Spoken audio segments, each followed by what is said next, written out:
Ralston Telephone Company and R&J Broadcasting Incorporated is proud to present to you this broadcast on yourliveevent.com.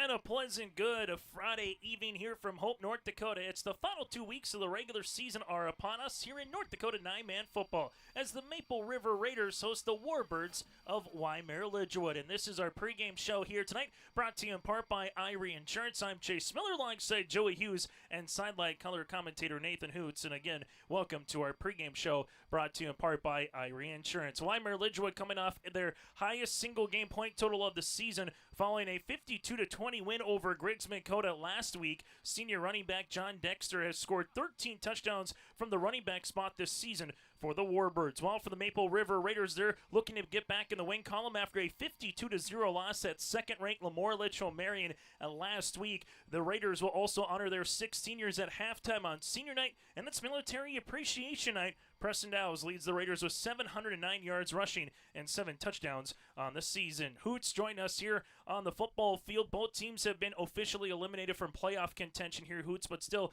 stuff to play for both teams regarding a chance to finish at above or 500 on the year. And also, what does a game like this mean as well when it's your final home game from a Raider perspective? And the Warbirds also, they will have their senior night next week. Yeah, it's always a big time game. It's Friday night. It's beautiful out. And it's Coach Belkey's first year as the head coach. You know that he is not preaching that, guys, this game doesn't mean anything. This is a big time game for him. He was excited all day long, ready for this one.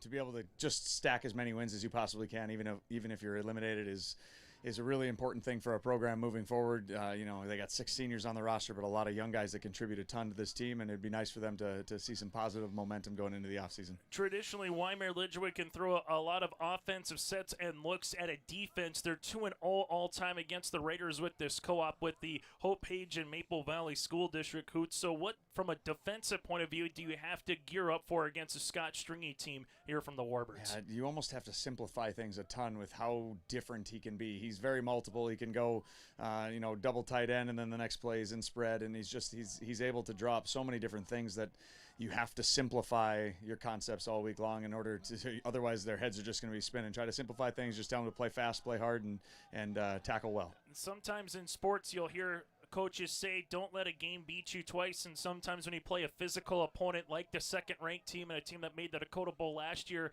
in the Lobos, Hoots, how do you try to avoid that carryover into whoever you're playing the next week, particularly once you get to the opening kickoff? Mentally for high school kids, I think they're pretty much over games, especially losses by Monday. It's just a matter of whether or not any of those took a physical toll on them last Friday night. And, they had a couple guys that couldn't quite finish the game, but they look like they're off and running and ready. It's amazing.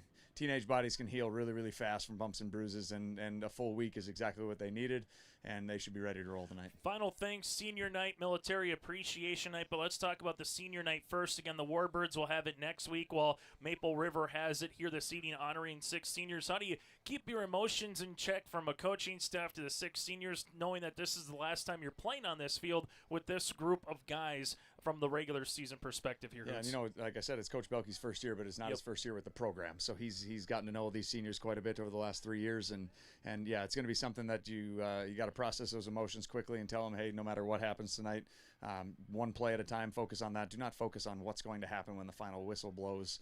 Do the best you can to try to push those emotions to the side, and then you can let them out after the game is over. That again is Nathan Hoots on the field. Currently, gorgeous night, about in the mid-60s, no wind.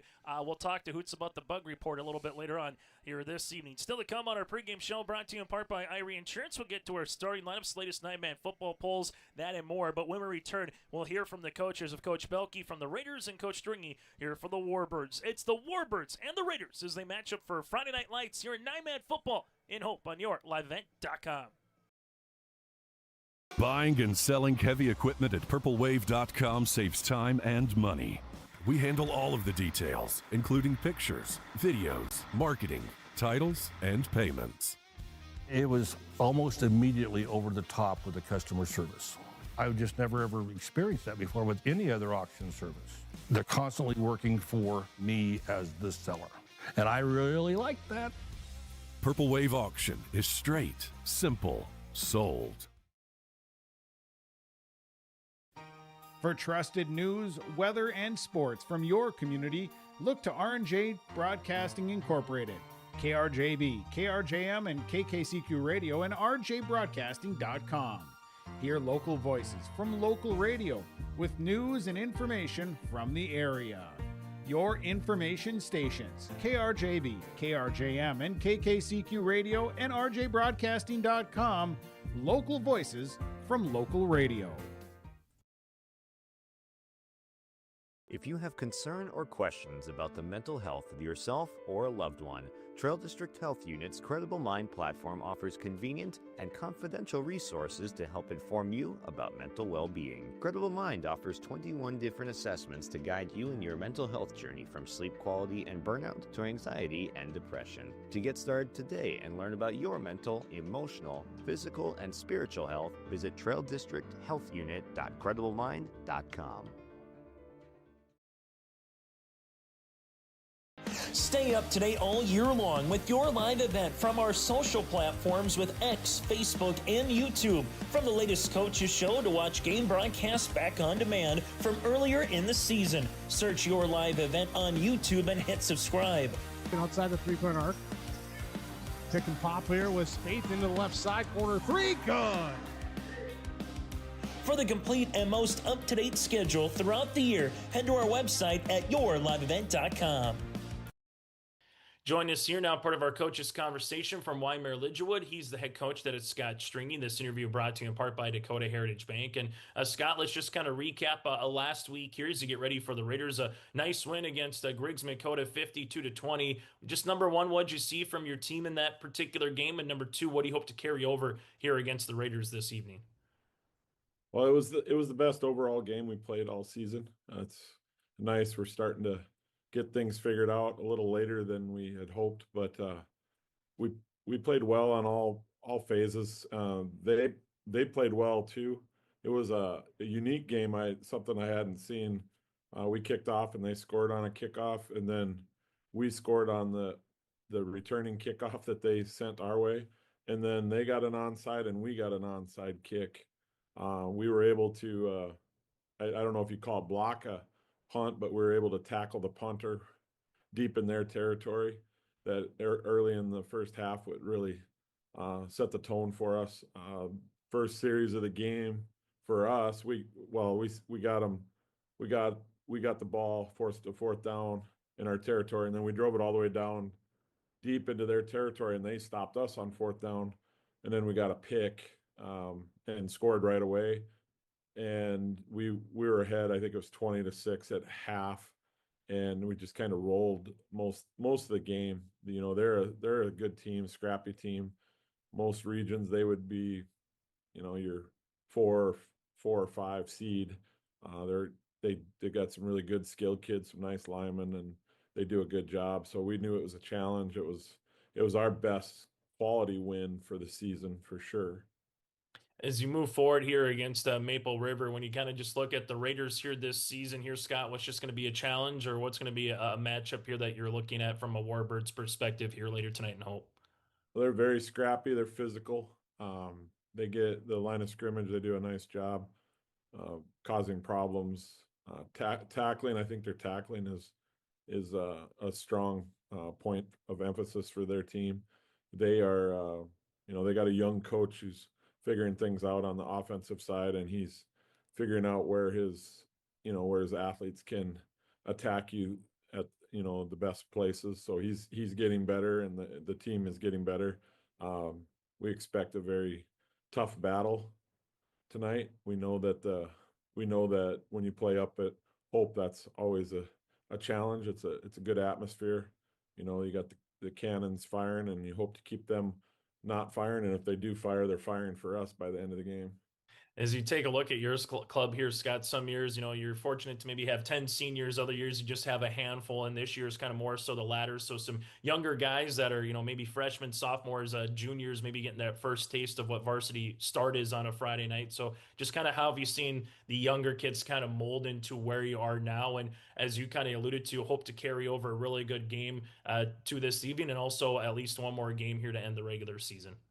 Yeah, we only have 3 seniors. And they've done a nice job. Just, there's not a lot of them. And so that puts you in a position where you are playing freshmen and some sophomores that most of the time wouldn't be playing as much as they are in 9-man. You know how that goes. The places where I see the youth come out would be the preparation. We had our first good pregame practice last week before Griggs Dakota. So we're talking week 7, and we finally have a good pregame practice. So just figuring out the little things, just basic when you're double teaming and getting off to the backer, next level blocking, things that you didn't really have to work with when you had the older kids that you had as a line last year. They just picked things up. So we're not as funky on offense, I guess, if you say. We do pick our spots, but so the youth that way, just preparing, trying to get them ready for the next game and just the day-to-day. They're figuring things out, though, and hopefully that carries over the rest of the season. We want to end the season on a 3-game win streak and build off of that. And have an opportunity to finish above 500 anytime is always a quality year. Let's last question that I have for you, Scott, here. Just those seniors, what would you like to say about, Riley, John, and also William here? Just kind of what have they meant, just entirety to the program from when they've been with you from day one to where they are now? And I know it's always tough as a senior sometimes when you look at the other set of roster, whether it's basketball, baseball, or track and field, and you're one of 2, lone or one of 3 elder statesmen, at any particular sport trying to carry the torch with you your senior year, Scott. But what do you think that they've kind of laid down for the future generations coming up here for Warbirds football? I'll start with Riley. Riley, he started at center for us this year, and that's out of position for him. It's really not his best position, but he didn't complain about it, and he did the best he could. And then on defense, he's become a defensive pass rush specialist for us. Against Griggs Dakota, I showed the guys on Monday it was 3 plays. I think it was play 109, 110, and 111. Just Riley's energy that he brought and the pressure he put on the quarterback.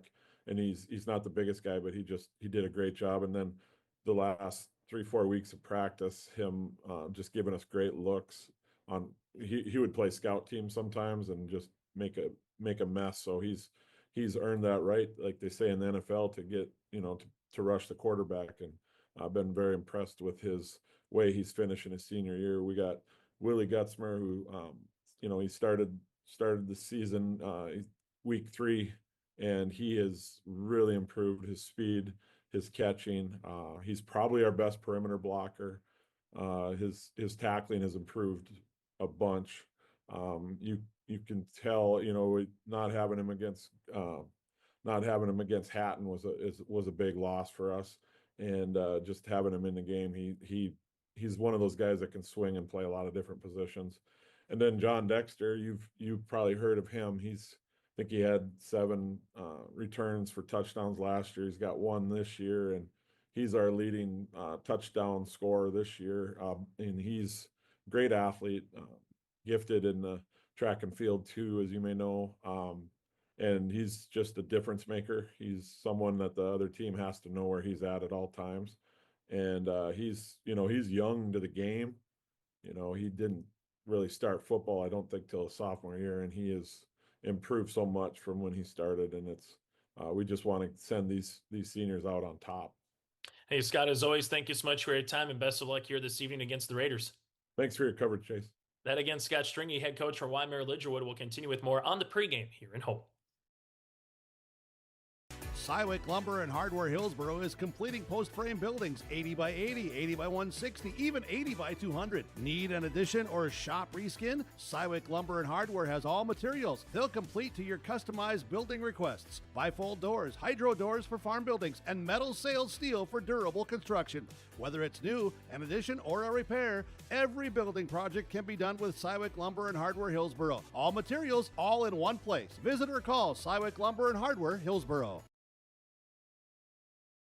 Fall is here, and that means harvest will ramp up quickly. How did your planter do this spring? Did you have the correct down pressure? Was your singulation spot on? Did you need row cleaners or a better closing system? This is Chris from Agassiz Precision Ag, your local precision planting dealer, and we are here to help. Discounts, 0% financing, and $50 per row rebates on most all systems will give you the tools to improve your planter pass. Give us a call at 701-636-2119 or visit planterdoc.com. Have a safe and profitable harvest. Homegrown local radio is now worldwide with 24-hour streaming. Download the RJ Radio app to hear local voices from local radio with KRJB, KRJM, and KKCQ 24 hours a day from anywhere. You can listen to your favorite programs like the RJ Family Morning Show, local news, farm markets, music, high school sports, church services, more from anywhere. KRJB, KRJM, and 96.7 KKCQ is streaming on the RJ Radio app. Download it to your device and take us with you wherever you go. As we continue on our IRA Insurance pregame show here today from Hope, it is senior night and military appreciation night as the Maple River Raiders welcome on in the Wyndmere Lidgerwood Warbirds. Joining us here from the Raiders' perspective is their head coach, that's Sean Belke. This interview brought to you in part by Dakota Heritage Bank. And Sean, let's just recap last week before we talk about your opponent this week. Lemoore Litchfield just been a really solid program here in nine-man football. So win, lose, or draw, so to speak, whether it's week 1 or week 8 of the season when you play a team like that made a Dakota Bowl last year and has aspirations to make a run this year, what can you learn, especially for the younger guys, maybe getting a taste of playing what it is like against the top 5 team in the state of North Dakota? Yeah, I mean, we knew it was going to be tough going in there. They're always a great team, well coached, and they always just play to such a level. I mean, they're always just intense every single play. You never see a guy in black when you go and play them taking a play off, anything like that. They're always just next level. So, getting young guys out there in that game, we had a couple guys go down. I think we only had 16 with us that day, so everybody was in playing and just kind of going and everybody being able to compete against athletes of that caliber, against, a team of that caliber. I think they got to see, that's, if you want to compete at a high level, that's where you got to be. That's the energy you need to bring. That's just the mentality you need. They have that mentality every single year. So those young guys, we have 6 seniors this year. So there's going to be a lot of new next year. So those young guys being able to step in there and kind of see that level of play, I think I think that's a good thing for them. Scoreboard obviously isn't what you want, but there's always something to learn in every game, even in losses like that. So I think there's takeaways from that. We came out of it healthy, and I think we learned a lot too. So you know it's going to be tough, but if you can come out and kind of find those silver linings in those games, that's always a good thing. I know you could probably speak a minute or two on each senior minimum here, but we don't have that time here, Belke, on the pregame show. But again, Brennan, Preston, Gabe, Kyle, Jonah, and Damian, the 6 seniors here, just kind of what's a Trader characteristic you think that they've laid down with this program for future Raiders going forward, whether it's next year, 3 years down the line here, Belke, with this senior class? One thing I said last week after the game, I said, next week's senior night, and this group of seniors now, they're the first group to wear Raider jerseys for 4 years. So that's a big thing. I mean, they've had as much a hand as anybody in trying to build this program and going through it. So there's not enough you can really say about those guys. It's not easy to come into a new co-op, when as freshmen, you don't really know anybody. And getting those relationships built and seeing something and wanting to, kind of help build this thing. So there's not enough good things I can say about them. I guess if I had to put it in a word, it would just be leadership. We've had great leadership. Jonah, Preston, Brennan, Gabe, those guys have just been awesome for as long as we've had them. And I think they've really shown, this next group of guys kind of what it means to be a senior, have guys look up to you, just the stuff they do, not only on the field, but off the field. Whenever we need help with anything, Preston, Jonah, you just text those guys and they'll, yep, I got it, and they'll handle it. Just awesome having guys like that on the team. And I think they've showed those younger guys, what we expect from seniors and from our leadership. Put Wyndmere Lidgerwood on the film. I know traditionally they might run some unique things at you, particularly offensively under head coach Scott Stringy. Similar in terms of not a lot of seniors on the football field this season for the Warbirds, Sean, but what's something that stands out when you put, Coach Scott Stringy's team on tape so far this year? Yeah, I mean, they always have athletes. They might, they're a younger squad this year for sure. But they've thrown guys around, they've moved guys around, in different spots this year, trying to kind of find. You can kind of tell they're looking for those young guys. Where are they going to fit in as well? And they're athletic. They always bring athletes to the field. So our guys know we have to be disciplined. We know they like to run the same stuff they've always run. They're going to find the best guys to put in the right spots to run what Coach Stringy likes to run. And watching the film, we know what we have to do to match up as best as we can, and how disciplined we have to be. And if we come out there and play hard, we can't come out flat. It should be a fun night. Military appreciation. They're wearing the military jerseys, so they should have fun with it. If we can come out fast and get going right away and just stay disciplined, I think it'll be a fun night. Final thing for me, Belky, anytime you have a chance to finish the season 500, obviously it's a good year, especially trying to knock on the door of those playoffs, but you need to win here tonight, then finish off with the win next week against Equality, a South Border club as well. But what would a chance at 500 and what would a chance at, getting to that point of the season? Obviously, you got to worry about the Warbirds tonight here, Belky, but what would that, mean for this program this season in a really competitive Region 1, 9-man football area? Yeah, it's a great opportunity. Like you said, it's a very competitive region. So to go out there and, in a year where the expectations were kind of up in the air of where we're going to finish, you had those top guys in the region, and everything else was, we knew it was going to be competitive. The opportunity to finish 500, is huge. Obviously the goal is, playoffs and then to make a run. But, to have the opportunity to still go out and finish 500 in such a strong region, when the expectations, we're kind of up in the air for our team this year. I think that's a great opportunity. I think the guys know that now. I think we've talked about it. They've taken it to heart. I think they're excited for these next 2 games to go out there and achieve that opportunity of getting that 500 season. Hey, Coach Belky, as always, thank you so much for your time and best of luck here this evening against the Warbirds. Thanks, Chase. That again, Sean Belky, head coach of the Maple River Raiders, will continue with more around the corner here. This interview brought to you in part by Dakota Heritage Bank.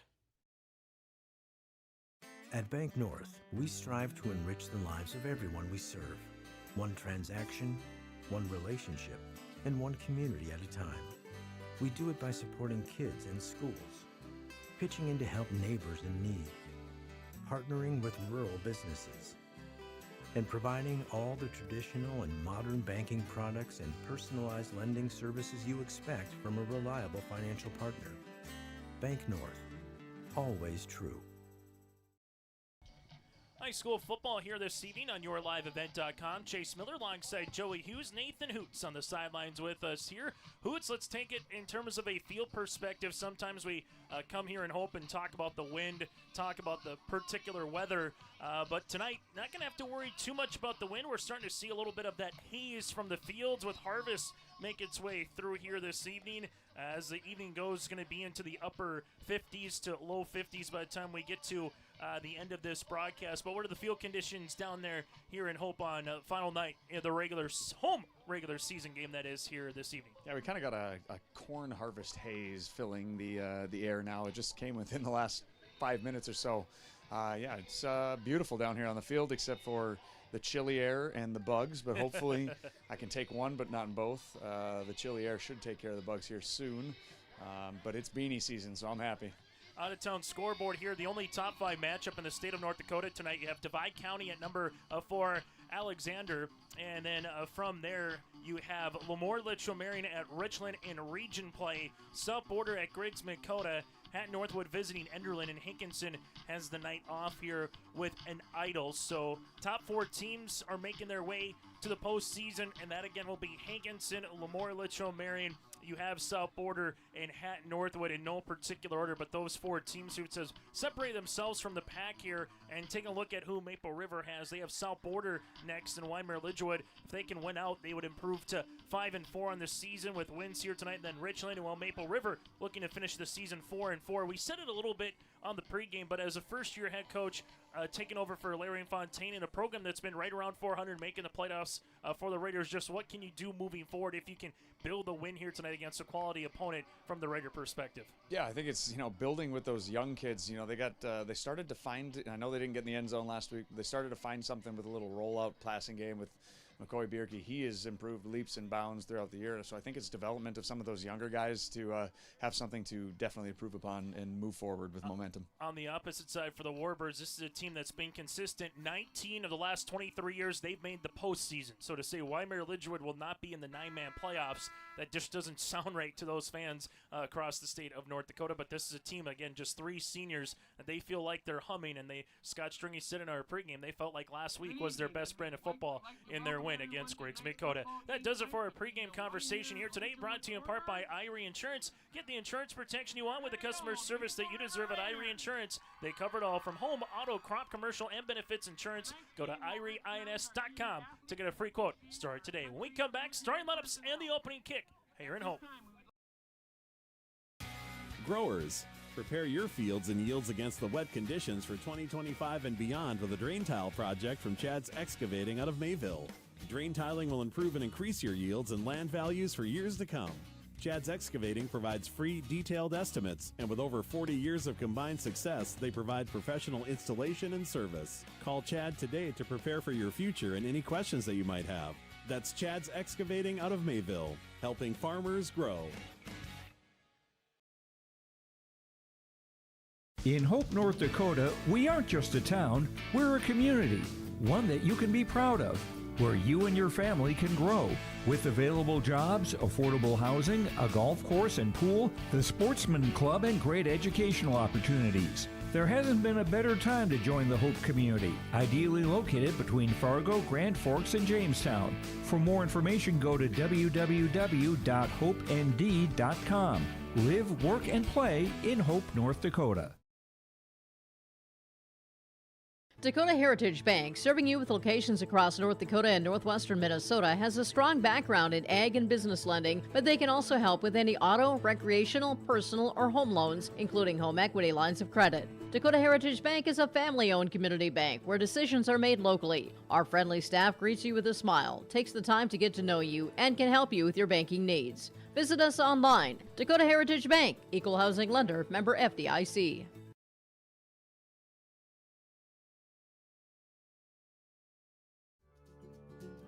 Visit the new Cywick Lumber and Hardware in Hillsboro. They have everything you need. Explore our large selection of quality hardware and building materials, perfect for every project. Inside, you'll find Valspar paint to brighten your home, top-of-the-line Milwaukee and DeWalt tools for every job, plus all the essentials for a successful harvest. Flashlights, glass cleaner, paper towels, scrapers, grain shovels, and more. Make your next stop Cywick Lumber and Hardware in Hillsboro. As we get you ready here for the starting lineups, again, that does it for our pregame show here, brought to you in part by Irie Insurance. The Warbirds will be opening with the football here as Maple River won the coin toss and elected to defer towards the second half. So we will see the Raiders defense first and the Warbirds offense first. Maple River will be in their military appreciation uniforms here tonight with the camo jerseys up top and the blue pants here for the Raiders. The Warbirds at 3-4 on the season, head coached by Scott Stringy, offensively averaging 24 points per game, defensively giving up 24 points per contest. They'll go like this. At a center is Harley Brewer, the 5'10 sophomore, with guards here of Zach Bernard, a 5'10 sophomore, and Derek Kaczynski at right guard, a 6-foot junior. Tight end is Jared Kaczynski, the 5'11 junior. Then you have Sebastian Kackman, a 6'3 sophomore, with a wide receiver, Kackman again at tight end. Wide receiver of William Gutzmer, or Willie, a wide receiver running back flex position here for Jackson Creer. You have your running back of John Dexter, and quarterback is Owen Ladisaw here this evening for the Warbirds. Last meeting between these two teams back on September the 1st of 2023. Warbirds won in Wyndmere 42-20 here in Hope. The last meeting back in 2022, Warbirds came out with a 49-16 win as that little bit of the fog makes its way through, but not so much fog of the haze from the harvest and also the cannon smoke here this evening in Hope. As we turn our attention now to the Maple River Raiders defensively, here in their starting lineup, you'll see Jonah Thompson, a 6'4 senior with 34 tackles on the season. Owen Tickey, a junior, at 6'3", and then Damian Norrie will also be up front here at a defensive end spot. Gabe Burnson with 45 tackles, the linebacker with Brennan Anderson leading the team with 52 tackles on the season, another senior linebacker here for the Raiders. Charlie McCullough, a 5'10 sophomore, with defensive backs of Trent Warren and Preston Dowes, and then McCoy Bierke, a 5'10 sophomore here for Maple River. Raiders averaging 17 points per game offensively, defensively giving up 29 points per contest here for Maple River. A final thing, Hoots, would be what when it comes to your keys to victory here tonight from both a Raider and a Warbird perspective to try to come out of Hope with a win here on this Friday? Yeah, I think, the big players need to step up in big-time games, and this is one of those if they don't reach that 500 mark. Defensive backs, I think, is the biggest thing for the Raiders. If they are able to slow down the passing offense of any team that they're playing, they have a really good chance. They tackle well in the box. They do a great job of stringing things out from sideline to sideline. It's just a matter of whether or not their pass defense shows up. So I think that's the biggest key. Sean Belke, the head coach for the Maple River Raiders, while it's Scott Stringy, the head coach for the Wyndmere Lidgerwood Warbirds. It's Military Appreciation Night. It's senior night. They'll honor the 6 seniors here for the Raiders at the half. That is our starting lineup. So we come back after this. It's the opening kick and hope for Friday Night Lights on your LiveEvent.com. Triple E Incorporated in Page is cheering on the Raiders as they compete on and off the court and field. They put in the effort to build a team with trust, experience, and the ability to accomplish their goals. The team at Triple E Incorporated is built the same way, with knowledge and experience, with timeliness and efficiency. For your next non-residential building project, go online to eeeinc.com or stop by the office in Page for more information. Make your next project a winner with the team at Triple E Incorporated in Page. As we get ready here, kind of feels like a Halloween Freaky Friday a little bit in terms of that harvest haze, as Nathan Hoots called it on the sideline. Chase Miller with you alongside Joey Hughes here on yourliveevent.com. A reminder from a volleyball perspective, we're just a couple of weeks away from the District 1 tournament that'll be in Foreman, North Dakota. We'll have you covered on October the 30th on Halloween night that Friday, and then the next Monday, the first Monday of November as well. But let's put this one on the tee here for the Maple River Raiders, as they will have the chance here for Onder upcoming here for the Raiders. Uli Marri will come on and put this one at the 40-yard line. Well, for the Warbirds, they'll be on their white tops, the black pants with the gold trim down the side, and the gold helmets here this evening for the Warbirds back as their senior in John Dexter as they put the ball on the tee. Making sure that they got everything situated and ready to go. There's the whistle. Opening kick at 7:02 on a Friday night. And this one's going to be a high pooch in the air. Fair catch is going to be towards the Warbirds with Jared Kaczynski. So Kaczynski will come out with it here. It'll be a first down on the way and a pooch on the way, Hoots. And a nice job by Kaczynski to come out and say, no, let's just fair catch that one and get the ball rolling here. That's offensively. exactly right. You protect yourself by doing that. It's well coached. That's something they probably saw on film, and a lot of teams in high school football do that because it's, especially in 9-man, you got a lot of field to cover. Anytime you can limit special teams opportunities for the other team's a good thing. As the Warbirds will come out here in a shotgun formation, one wide receiver either side. Owen Lattisaw, the sophomore at 6 foot at 140 pounds, will come on here at the shotgun position. As Lattisaw here with a hard count, gets it, little RPO play as he will look to the near sideline, and that one will be incomplete at the 45 as they were looking for a Gutzmer here, and that'll bring up a second down and 10.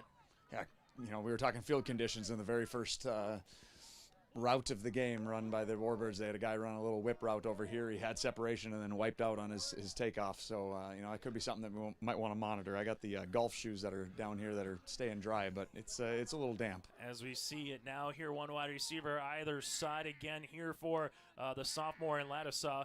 Maple River, 6 men in the box. This one will be a QB keeper. Lattisaw able to pick up a block, has the crease, has the first down, and he's still moving down the near sideline at the 30 to the 25, makes a cut to the 20, and that's where he'll get wrapped up there. A nice gain of 30-plus yards as it makes its way to the 20-yard line, and that'll be a gain of 36. Staple of a Scott Stringy offense is that quarterback read. That might have been a designed pull with a guard coming through, but he loves having athletic quarterbacks, and I think it's kind of, if you can pass as well, that's great, but we got to have an athlete running the ball back there, quarterback. As you'll see it now here for the Wyndmere Lidgerwood Warbirds, first down and 10, knocking on the door early on the City of Hope scoreboard here in Hope. One wide receiver either side, as you'll see it again with kind of more of a bare little 3-3 front. Lattisaw fakes it to Dexter, rolls right-handed side, and this will be incomplete at the 10-yard line, looking for Jackson Creer. Creer has 17 receptions for over 200 yards and has 22 rushes for over 144 yards. And that one, Hoots, another out pattern. Not a bad throw to Creer. That will bring up 2nd and 10. Yeah, the receiver did a great job of creating that space and running a really nice, crisp route against a good D-back and good throw. He just didn't finish it by hauling it in. So 2nd down upcoming for the Warbirds as Jackson Creer makes his way to the right-handed side. Near sideline goes Gutzmer.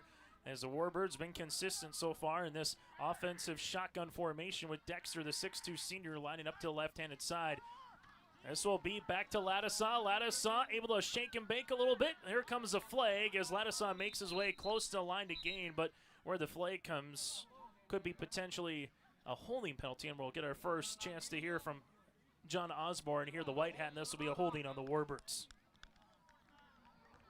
But yeah, little momentum going backwards now. Something that the Raiders got to capitalize on because they've kind of been chunk after chunk here moving down the field. But the one thing I will say, Hoots, if you're from a Warbird perspective so far, that little RPO or that read option, particularly with Dexter, has gotten some pretty nice lanes here from the sophomore QB. Yeah, he's done a real nice job, and that last one, they had multiple guys downfield at the snap, so you gotta get a good pass run read if you're a linebacker and attack that quarterback when you get a run read. Shotgun again here for Ladisaw. Raiders showing blitz. They'll bring for. They give it to Dexter, and Thompson on senior night will wrap them up for a loss. It's a loss of 1. Yeah, I mean, if you're a D end and you're going against a team that pulls as often as Wyndmere Lidgerwood does, you got to teach them. You got to get in that hip pocket. You read that pull. You get right in his back pocket. And then just follow that lead blocker right to the running back. So about 3rd and 19 upcoming here for the Warbirds as they will need pretty much right at the 10-yard line for that first down as they have taken off so far 1 minute and 20 and counting here in the opening quarter on that City of Hope scoreboard. Started back at their own 44-yard line. One big play so far, that 36-yard rush by Ladisaw. But to Hoots' point earlier, that penalty could potentially be a drive killer. Pay attention to slant here. They're playing outside shade by DBs. Slant is going to be open. Ladisaw able to see this one. Shovel pass incomplete as on the snap originally from Harley Brewer. Just a little high, and that was a timing play, Hoots, and the timing just kind of was off from the snap. Yeah, I'm guessing it was probably going to be some type of a screen, middle screen. It looked like the way that running back released into the middle of the field. Tried to get 10 or 12 yards and cut it in half. Now you gotta drop back and play the chains here. They gotta get all the way to the 10-yard line, so it should be deep here. If you're the Raiders, do you bring pressure or do you play coverage? No more than 4 and drop guys and force this quarterback to make a great throw. And they will bring 3 with a little spy, if you will. Ladisaw will step up, rolling to the right-handed side. Fires, throws, has a man. That's going to be caught at the far side, right at the sticks, and the Warbirds will bumble their way into the end zone by Kackman. His 2nd receiving touchdown of the season on a 4th and 19. It goes 29 yards for a house call, and the Warbirds take an early 6-0 lead. A one-footed rolling right dagger pass right there. That was on a line. That was one of the best throws I've seen this year. That was impressive. It looked like everybody was going after him. He was going to scramble. And then the scramble drill, it was a quick out route that Kackman run and then turned it up the field when he saw his quarterback scrambling. Very well done. Ladisaw with his 5th receiving touchdown of the season. Nice throw by the sophomore. He hits another sophomore in Kackman for the touchdown. 2-point conversion upcoming here for the Warbirds as we'll see a penalty. And with where this one is, it'll be a delay of game. And 2nd penalty here for the Warbirds. But Hoots, going back to that touchdown, what did you see? Just 3 guys. The pocket collapsed a little bit.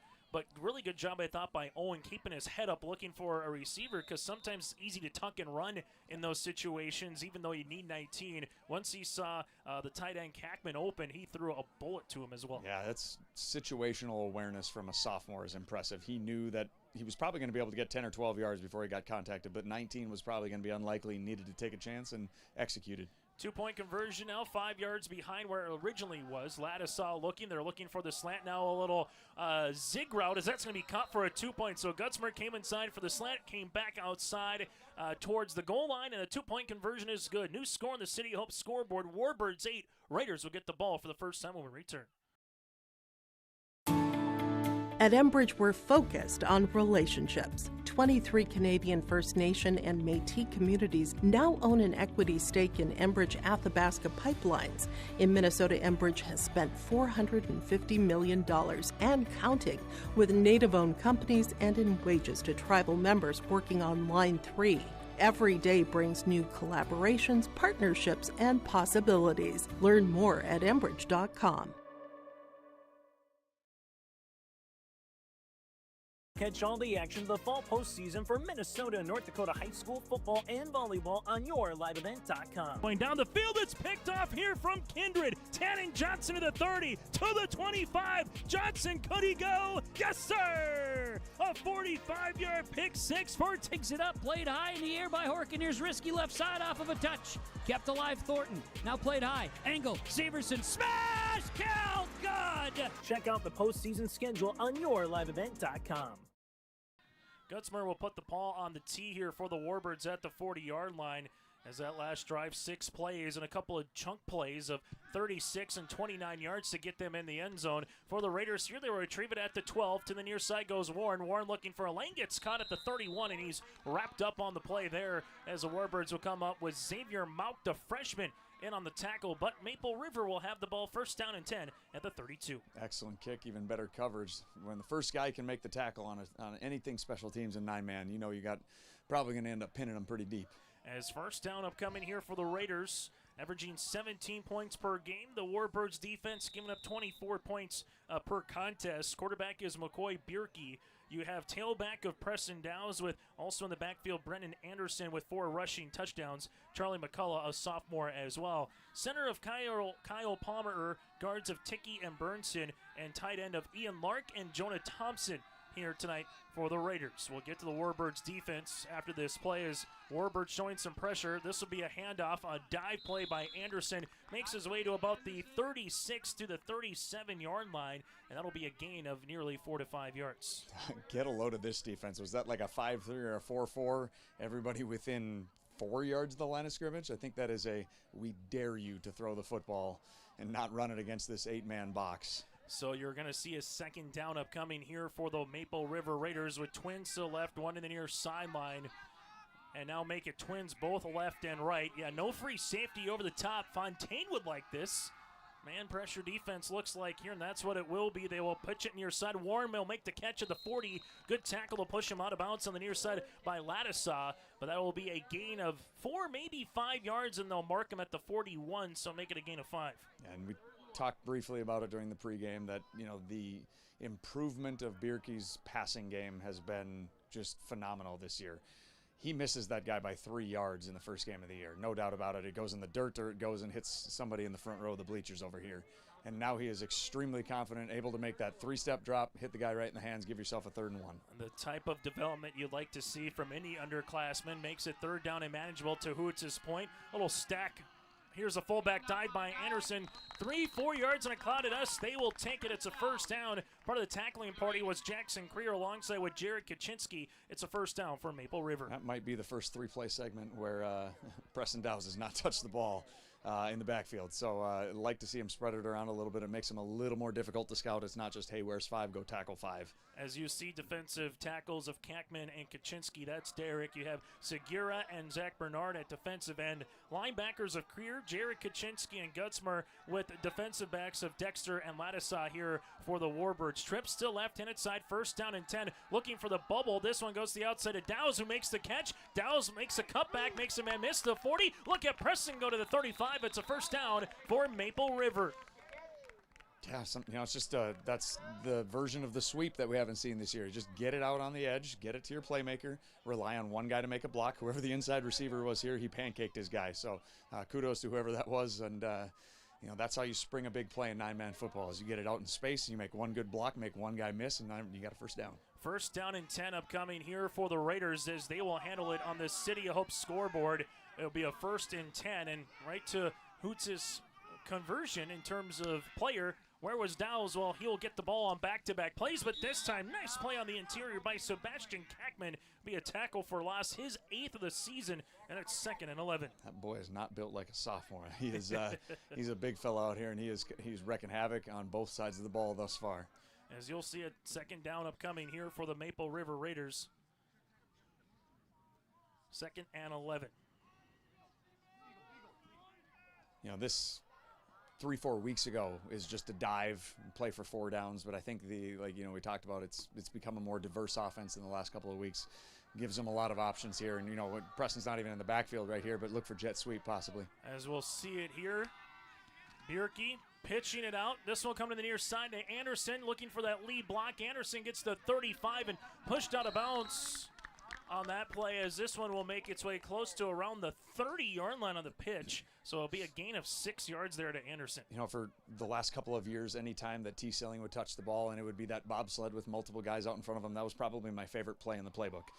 This new version of what they're running now, whether it's jet sweep give and they have Brandon Anderson out leading, or it's that sweep right there and you got Preston Dowes out in front, that's kind of been one of their best plays they've been able to run the last couple of weeks. So 3rd down, and all of a sudden now it becomes manageable. Wishbone formation here for the Raiders.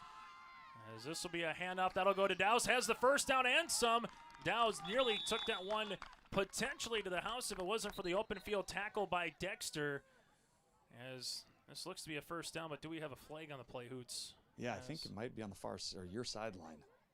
As everyone's kind of looking to see where it was, it's to the 29 to the 22-yard line. And this will be on sideline warning. Sideline warning, so it'll still be a first down regardless here, so it'll be a gain here of 7 yards. So someone got a little, you could hear them barking over there. They knew what was coming. I mean, the first time that typically when the Raiders run that formation, it's a counter going to Dowes. And I think they were barking and trying to get everybody's attention and maybe got a little too far out onto the field. First down and 10 upcoming here for the Raiders. As the ball spotted at the 22, motion man goes Dowes. Handoff goes to Dowes on the sweep, looking to get to the boundary. Does. Past the numbers, picks up a block by Anderson. Nicely done by Thompson, though. Here, yes. Hoots, from the Raiders' perspective, to really set up that play. Read my mind. That was an absolutely phenomenal block. That is not going to be something that I'm glad you noticed that from over there. I saw it beautifully here. He got inside of his pads and drove him immediately out of the play. If you take care of the D end on an outside run play, that forces the next man, the next line, to have to be the forced player out of bounds, and that's exactly what he did. You get one lead blocker. If you take care of that edge and you have one lead blocker, you're going to have really good plays. So first down upcoming here for the Raiders, as they will handle it. 2 to the near side, make that trip. So you put Dowes in the slot, and that's obviously who the Warbirds are going to be paying some attention to, as the Warbirds looking for a defensive stop. Rolling, Bierke, right-handed side, pitch, fire, throw is incomplete, as Dowes was the intended receiver, but you had 2 Warbirds there defensively, and Gutzmer really had him hog-tied there, as it'll be 2nd and 10. Yeah, and they did a great job of taking away that quick flood route, the quick option in that flood route. But if you put pressure on a rollout passer, you're going to force a bad throw like that. And I think that was just kind of get rid of it and make sure you don't turn it over here. 2nd down and 10. Clock will stop at 6:24. The Raiders started this drive at the 10:01 mark at their own 32-yard line. So moving the ball down the field in some capacity, that's all that matters. Whether it takes the whole quarter or it takes 5 plays. Warbirds had 2 big gashing junk plays that eventually got them in the end zone. Handoff goes to Dowes. Dowes has a crease. Dowes to the 5. Dowes breaks a tackle, and Dowes is in. Touchdown, Raiders. A 12-yard rumbling score for Dowes here on senior night. Lots of yards after contact right there, and that was really impressive. He should have been down at about the 3-yard line. And when 9-man football, it comes down to one-on-one tackles. And typically those tackles are missed in the open field via a juke, a spin, a stiff arm, but he just decided to lower the pads, go right through him. So 12-yard rushing touchdown, and for Preston, that's his 8th rushing touchdown of the season, and the ever all-important 2-point conversion. In high school football, you make a stop. If you're the Warbirds, this could be the difference in the game. If you're the Raiders, you convert, you tie this puppy up. Rolling is Bierke, right-handed side looking, and this will be incomplete for Dowes. And the Warbirds give up 6, but not 8. They still lead by 2 on the City of Hope scoreboard.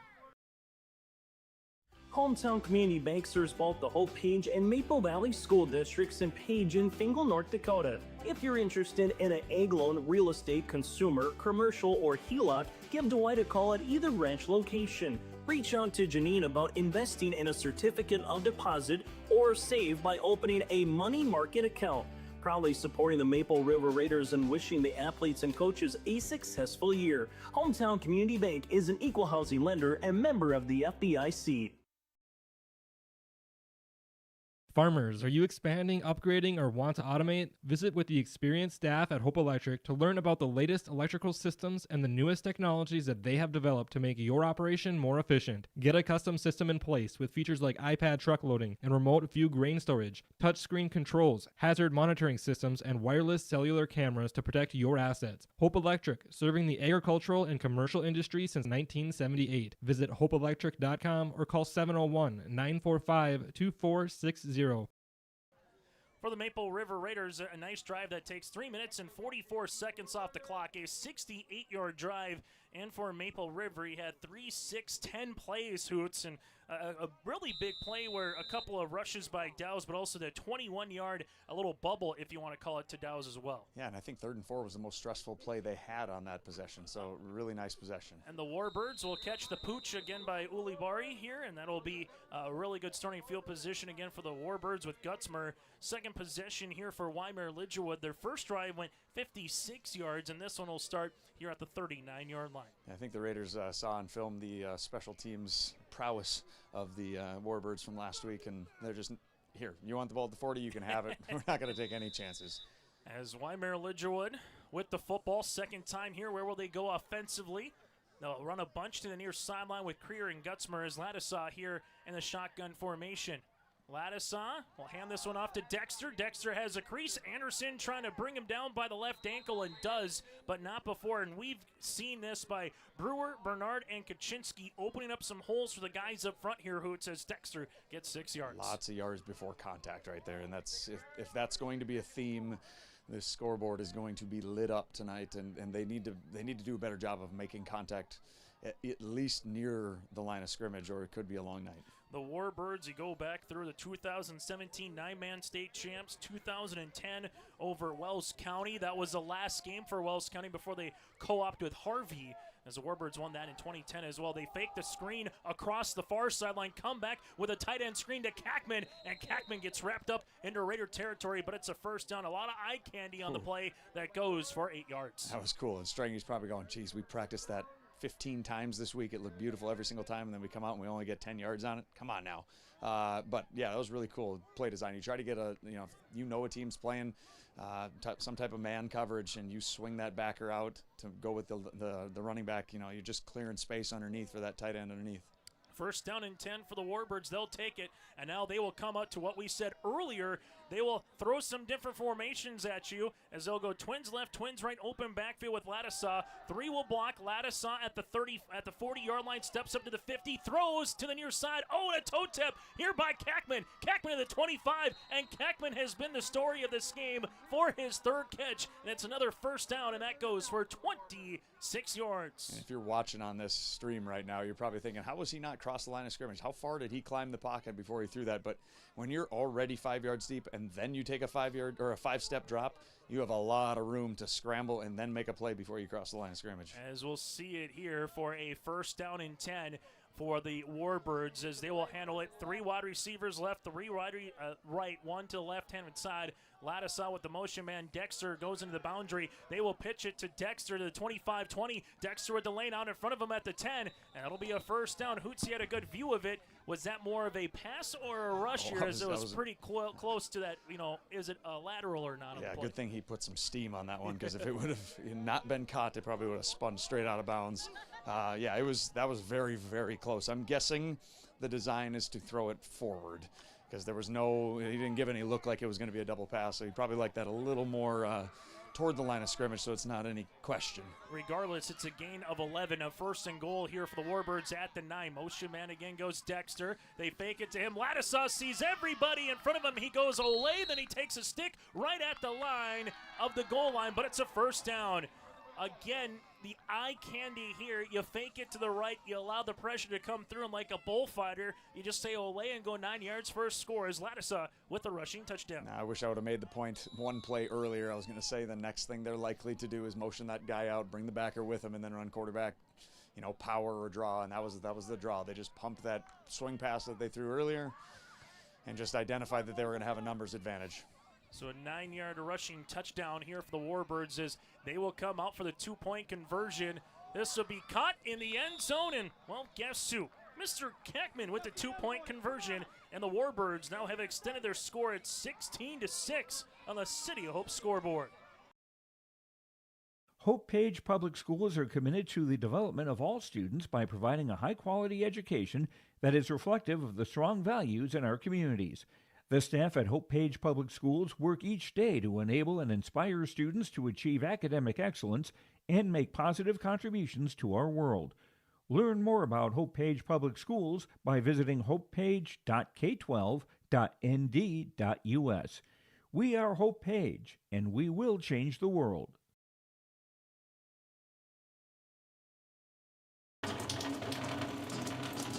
Oh, jeez. That's a lot of water. No! Jeez Louise! This system is packing 70-mile-per-hour winds, golf ball-sized hail, and a fast drop in temperature. Oh, jeez. Dave and Cheryl's kitchen started on fire. Oh, jeez. Oh, geez, let's take a look. Oh, geez, moments happen. Be ready with Irie Insurance. A 2-minute drive for the Warbirds that amasses 61 yards. They've had 2 possessions, 2 scores, and also 2 extra point conversions, Hoots, and how big is that in 9-man football? Oh, that's huge. You spend so much time during the week prepping for those 2-point conversions just because if you get into a game where it's going to be a track meet where it's touchdown, touchdown, touchdown, touchdown, that's the only difference in the game. The Warbirds lead it by 10 here. We'll see the second possession for the Raiders upcoming as the Warbirds last week able to down Griggs Dakota. The Raiders coming off a loss against Lemoore Litchfield. This will go to Dowse at the 19. Dowse looking for a little bit of a crease, makes a cut at the 35, 40, cuts back inside to the 45 and barrels his way to the 48-yard line. You know, if this was an NFL game and they had the ability to switch cleats, I think there'd be a handful of kids over in Wyndmere sideline that'd be reaching for the bigger cleats to dig a little deeper. There's been some slippage here, and yeah, you can just kind of feel that it's typically more like an August, early September dew that you're feeling on the field at this time of the game, and it's causing some issues. As the Raiders will see it now, ball at the 48-yard line at the near hash for Maple River. As the Warbirds will have 4 defensive linemen. What we saw in the first drive was a lot of man pressure defense, no safety over the top. As you said, Hoots, pretty much on that first and second play of the game, daring the Raiders to throw this football as Bierke will hand it off to Anderson. Anderson takes a lead block by Dowse, but a really good tackle by the 6-foot junior Derek Kaczynski, and we see a late flag on the play. Currently it's a gain of 3, barring the penalty. Hoots, I was looking down to write the stats, and so I did not see if it was maybe extracurricular or not.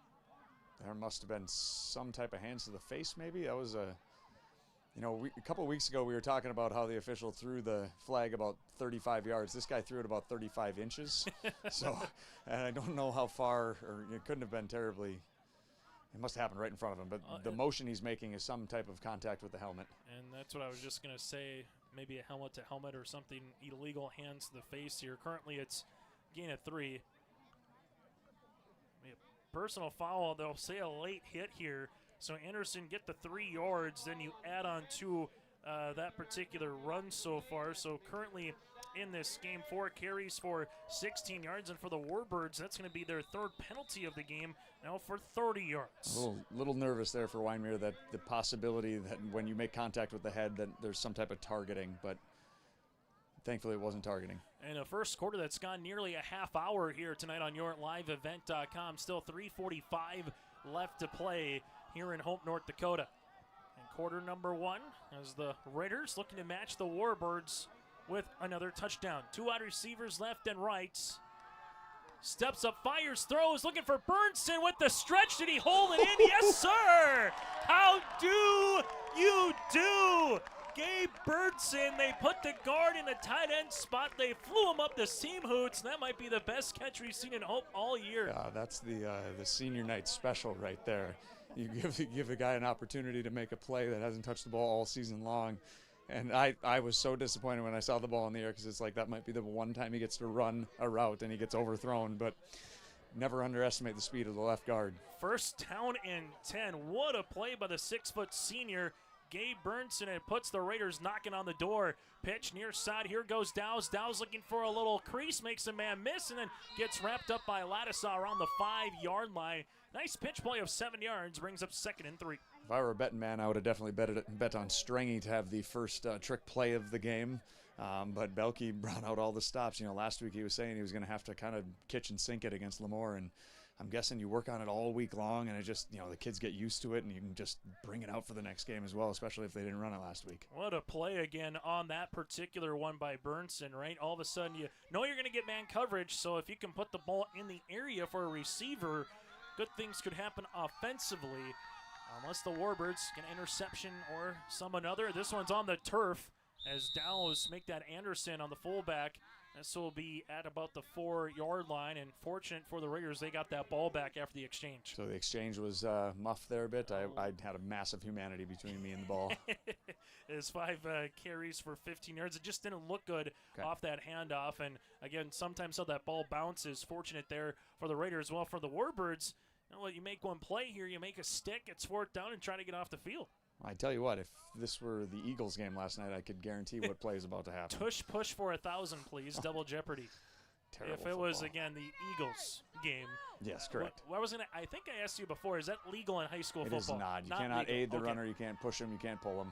So you can look to, but you can't. No Reggie Bush tush, so to speak, as Bierke will hand this one off to Dows. Dows trying to get to the near side. Dows gets the first down close to the end zone. He will be down a yard short. It's a 1st and goal, but a gain of 4. I think now it's time for the quarterback sneak without being pushed here. And just muscle it straight forward. It's either QB sneak or it's 31 dive.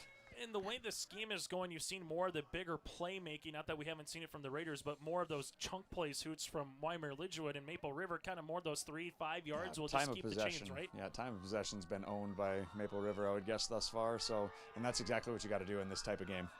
I formation. Bierke, the sophomore, goes under center. Hand off to Anderson. Anderson trying to make his way in, and he rushes in for a rushing touchdown. Anderson with his 5th rushing score of the game, and the cannon goes off yet again here in quarter number 1 as the Raiders are back within 4. Yeah, now this becomes, like you said, I mean, this is becoming one of those games where the 2-point conversions are going to be very important.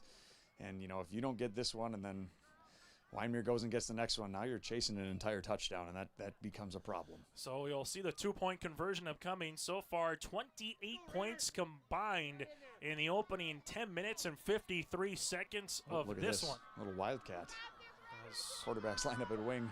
Well, got to get the play off. It's getting down to 5 seconds and counting, and there will be the delay of game. Just missed it, as it'll be the penalty here for the Maple River Raiders, their first, and it's a big one, Hoots. We did see the Warbirds convert on a 2-point conversion from the 7, but this is going to be a little different here for the Raiders. I think the Warbirds are comfortable scoring from anywhere on the field, and this is more uncomfortable now for the Raiders, but they're going same play. Let's get it, and let's run it again. As Cam Akers had the pop pass in Bloody London last weekend. Does you do it here for Dows, or you run the same play? They're looking for the pop pass. They're looking for Thompson. Oh, Ladisson picks it off. Ladisson just hanging in the weeds, and the 2-point conversion's no good, but 6 points go on the board thanks to Anderson. New score. Warbirds up by 4 here on the City Hope scoreboard. Maple Valley Parents is a nonprofit organization whose main purpose is to promote, encourage, and support the Maple Valley students, teachers, and staff. MVP strives to strengthen and enhance the educational and social environment of the Maple Valley School District by providing opportunities for students, teachers, and parents to learn, socialize, communicate, and grow together.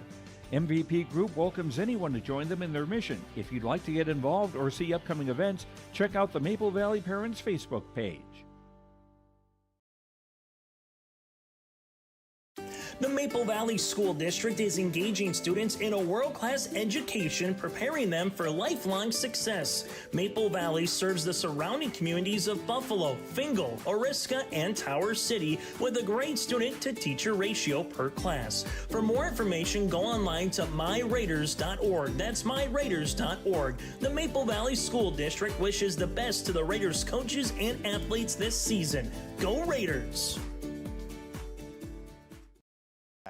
Here we go on yourliveevent.com as the Maple River Raiders able to chew off the clock. 3 minutes and 2 seconds on a 52-yard touchdown drive. The Raiders have held the ball for nearly 7 minutes. Here's another little pooch kick. Wyndmere Lidgerwood, though, this time will take it, and they get a good 10 yards on the return here for the Warbirds. That was by a Gutsmer. And for Wyndmere Lidgerwood, Hoots, they've had great starting field position 44-39 and the 44-yard line. And you and I were talking here in between breaks, just kind of how Stringy can throw a couple of different plays at you.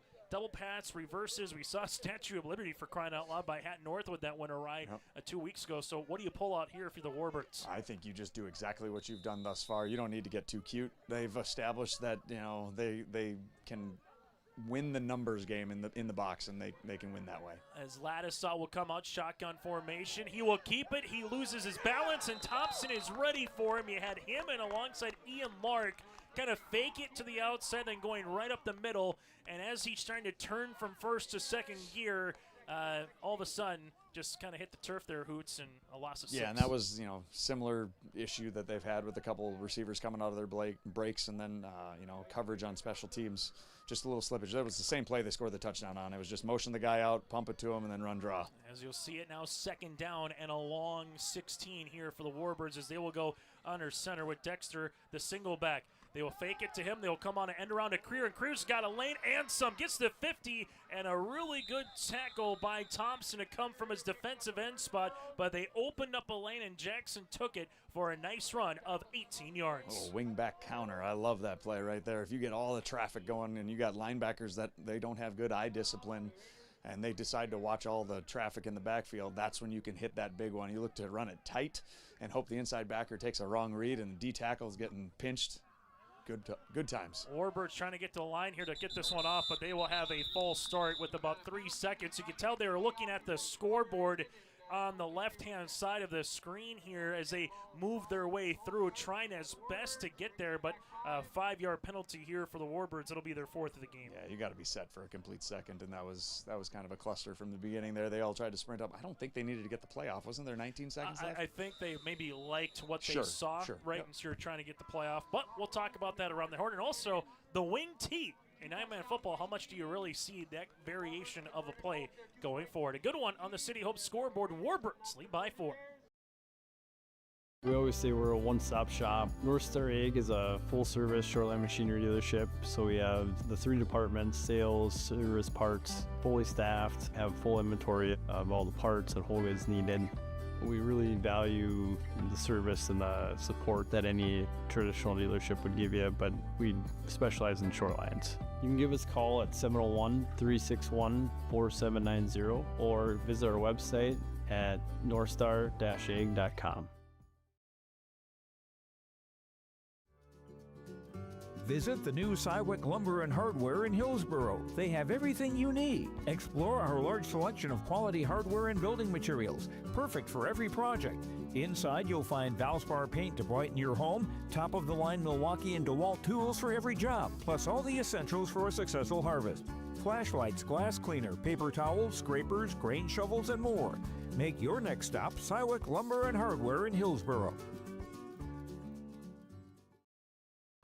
We come back here to that same formation, that single wing back here. It'll be 1st and 15 for the Warbirds. Ladisaw pitch play near sideline goes to Dexter. Dexter looking to the 45. Stiff arms, or trying to stiff arm a man to about the 41-yard line. Gets the yardage back. Downs will come up with the tackle as Dexter able to get to the outside. Hoots for a gain of 8. Yeah, that was almost just you know, an overload formation with all of the, you know, do they have like trips bunched over there, and then just, you know, just try to overload them to one side and see if you can beat them man-to-man all the way across the board, and they did just that. 2nd down and 8, and if you're the Warbirds, you'll take 7-8 yards. As we said, the bigger chunk plays on an average have been from Wyndmere Lidgerwood so far here on this Friday fall-like evening. Ladisaw back under center. This will be a pitch play to the outside. Dexter, and he gets wrapped up in the backfield. Really good open field play here by the leading tackler for the Raiders in Brendan Anderson. That was like I would say a 30-yard change in you know, field position right there, making that open field tackle, because if he doesn't make that play,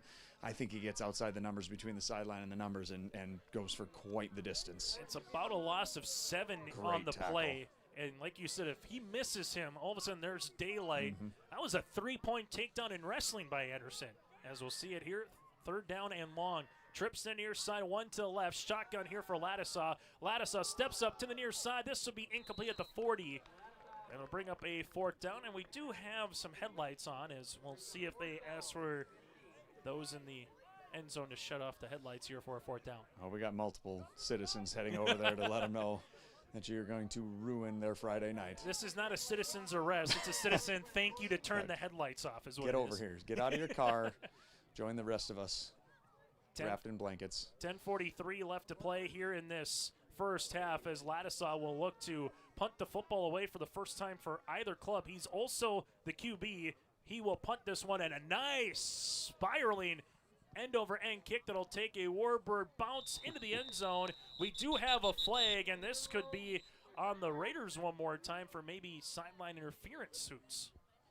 That's eerily close to me. It's about 10 yards behind me. I don't know. We got a lot of Raiders coaches kind of looking at each other. I believe so it's going to be a sideline warning. It will be sideline warning. It is. So you get the punt. The punt goes into the end zone. So there's your first defensive stand of the game. And now for the Raiders, can they take advantage of it for their third possession?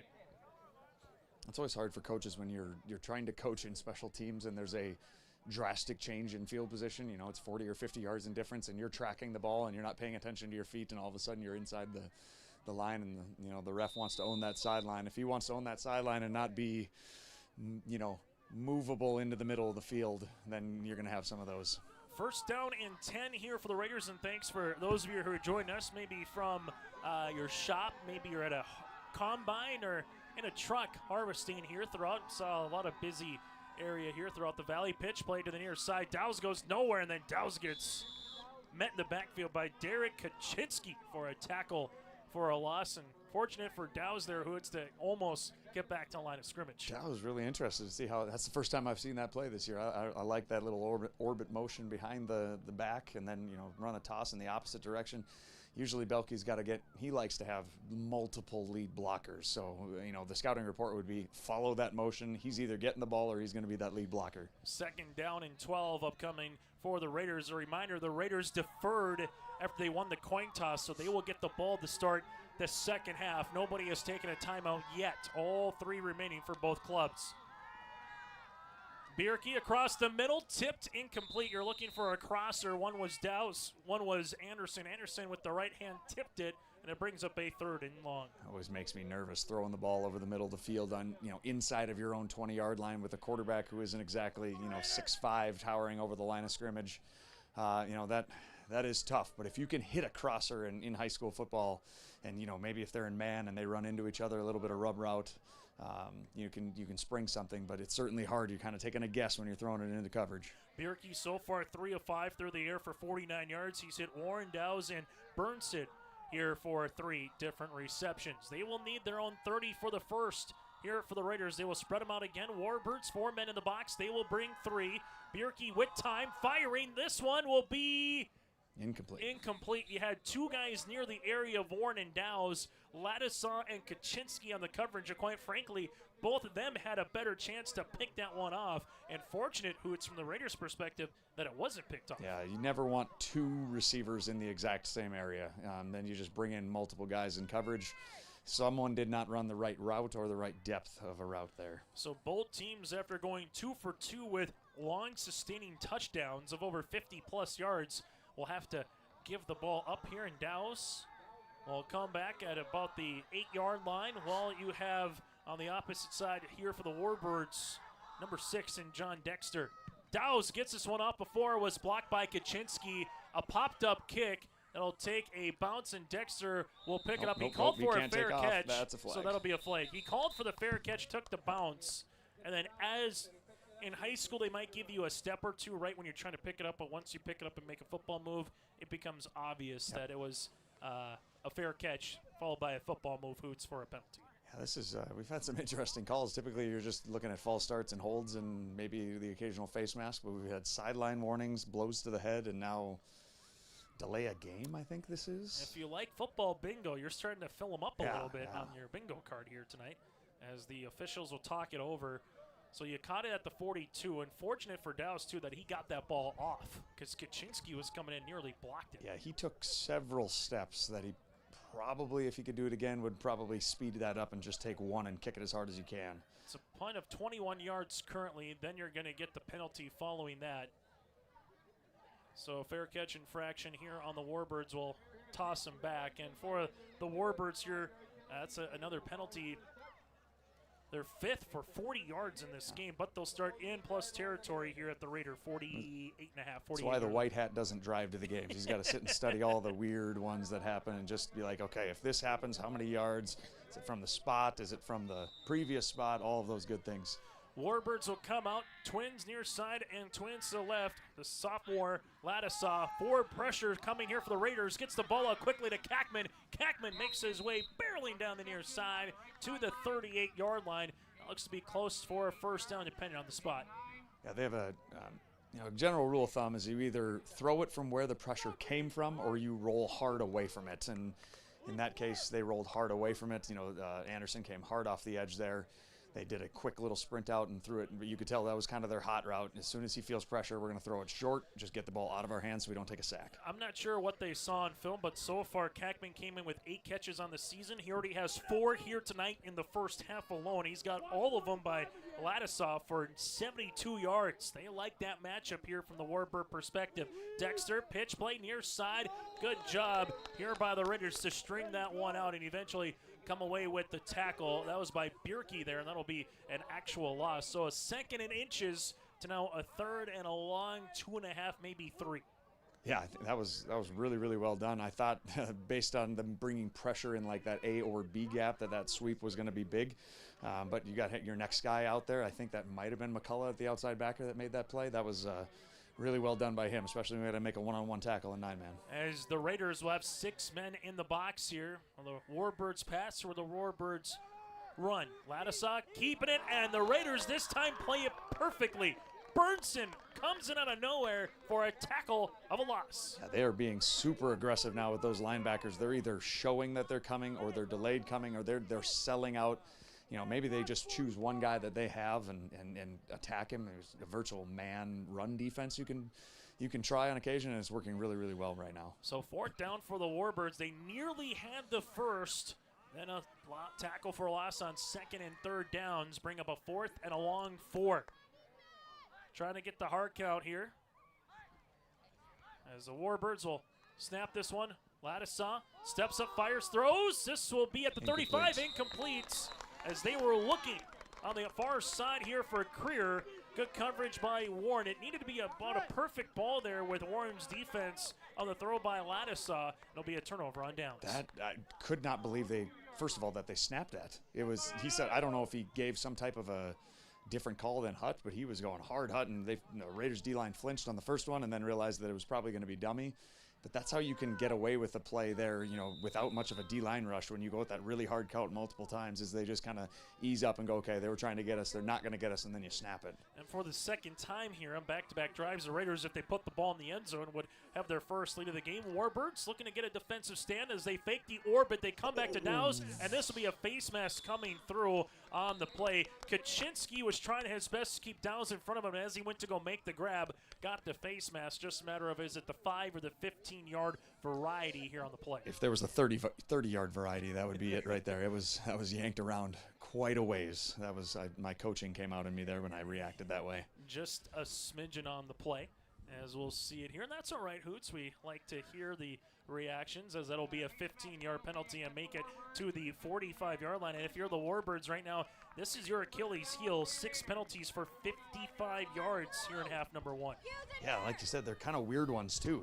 Just the not that a face mask isn't a weird one, but a couple sideline warnings plus the the blow to the head and the delay a game type of thing with the fair catch. I formation. Bierke will give this one to Warren. Warren coming around on almost a little bit of an end around. Good tackle here from the Warbirds' perspective. Gutzmer, Kaczynski there respectively. It's a game about 2. Brings up 2nd and 8. The Raiders must be doing heavy offensive team in practice, because they're just doing multiple plays and multiple formations that haven't been shown recently, especially since the last home game. I love all the diversity they have right now, where it's not just turn around and hand it off to 5, which is fun when he's going and when you're able to do it.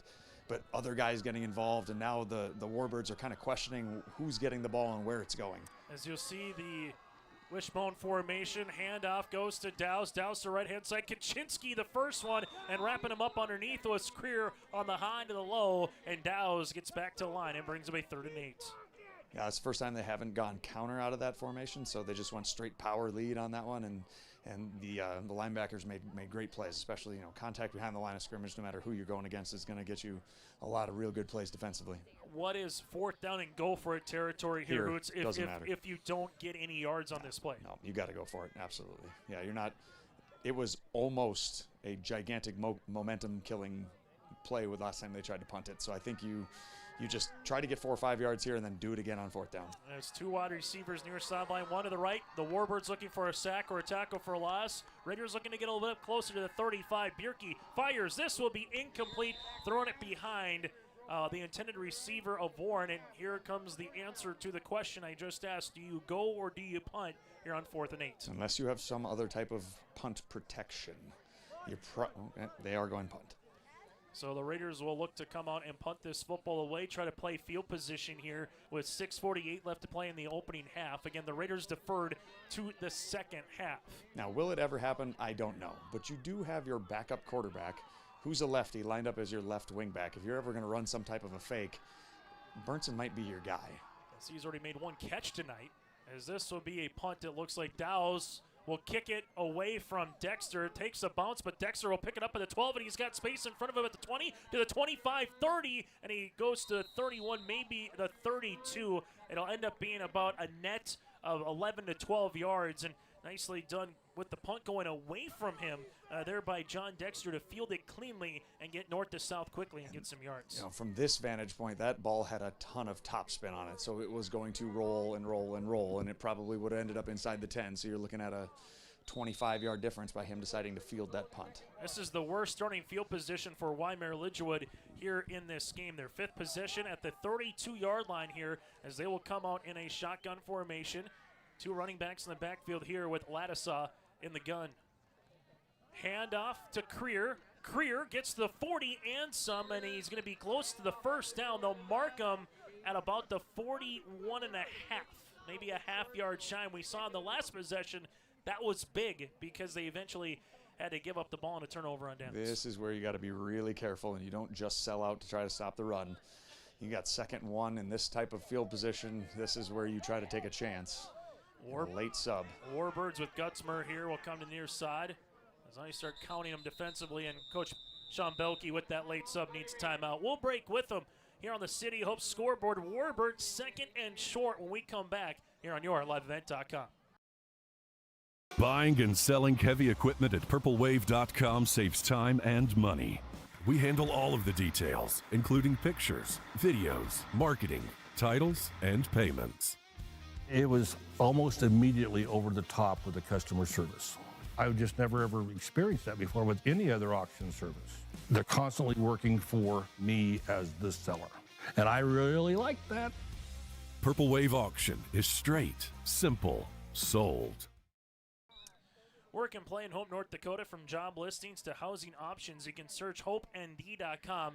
That again is hopeND.com. 16-12. Hoots, what's changed after the opening combined 4 possessions where it was all touchdowns, and since then we've seen 3 punts and a turnover on downs. Yeah, I think it's defensive pressure, bringing multiple guys for the Raiders, that has caused some problems in the run game for the Warbirds, and I think defensively for the Warbirds, they're forcing the Raiders into passing situations. They're winning first down and making them play behind the chains. Ladisaw will come out here, fakes it one way, pitches it near side. This will go to Dexter. Dexter gets met right at the line, so you fake the fullback dive, almost like a triple option play, Hoots, that was inverted. You fake it to Creer left, you pitch it right.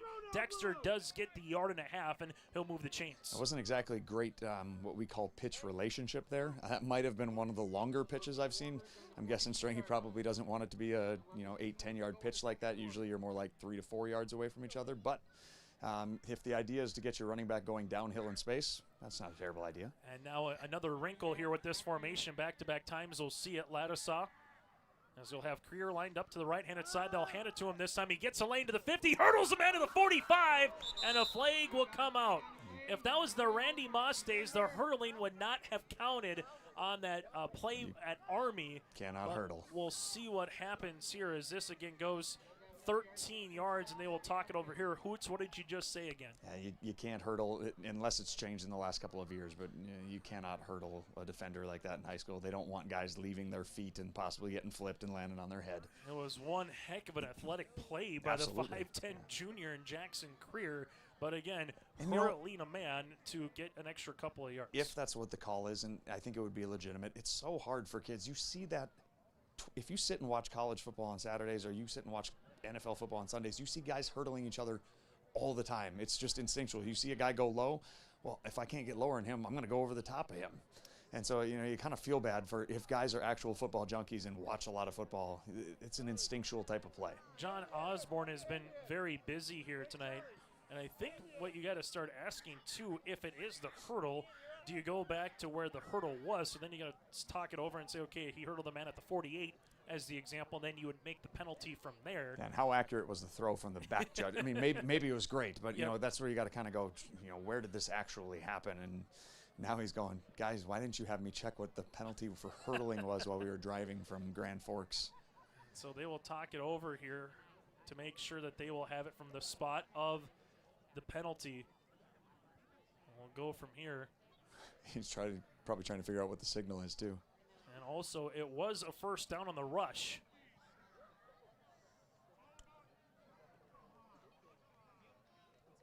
So it is hurdling. Hoots, you nailed it right on the head. So you get the rush here on the way for Dexter, and it'll be -2. So you get a gain of 13 yards, and then the penalty of 15 makes it a -2 play.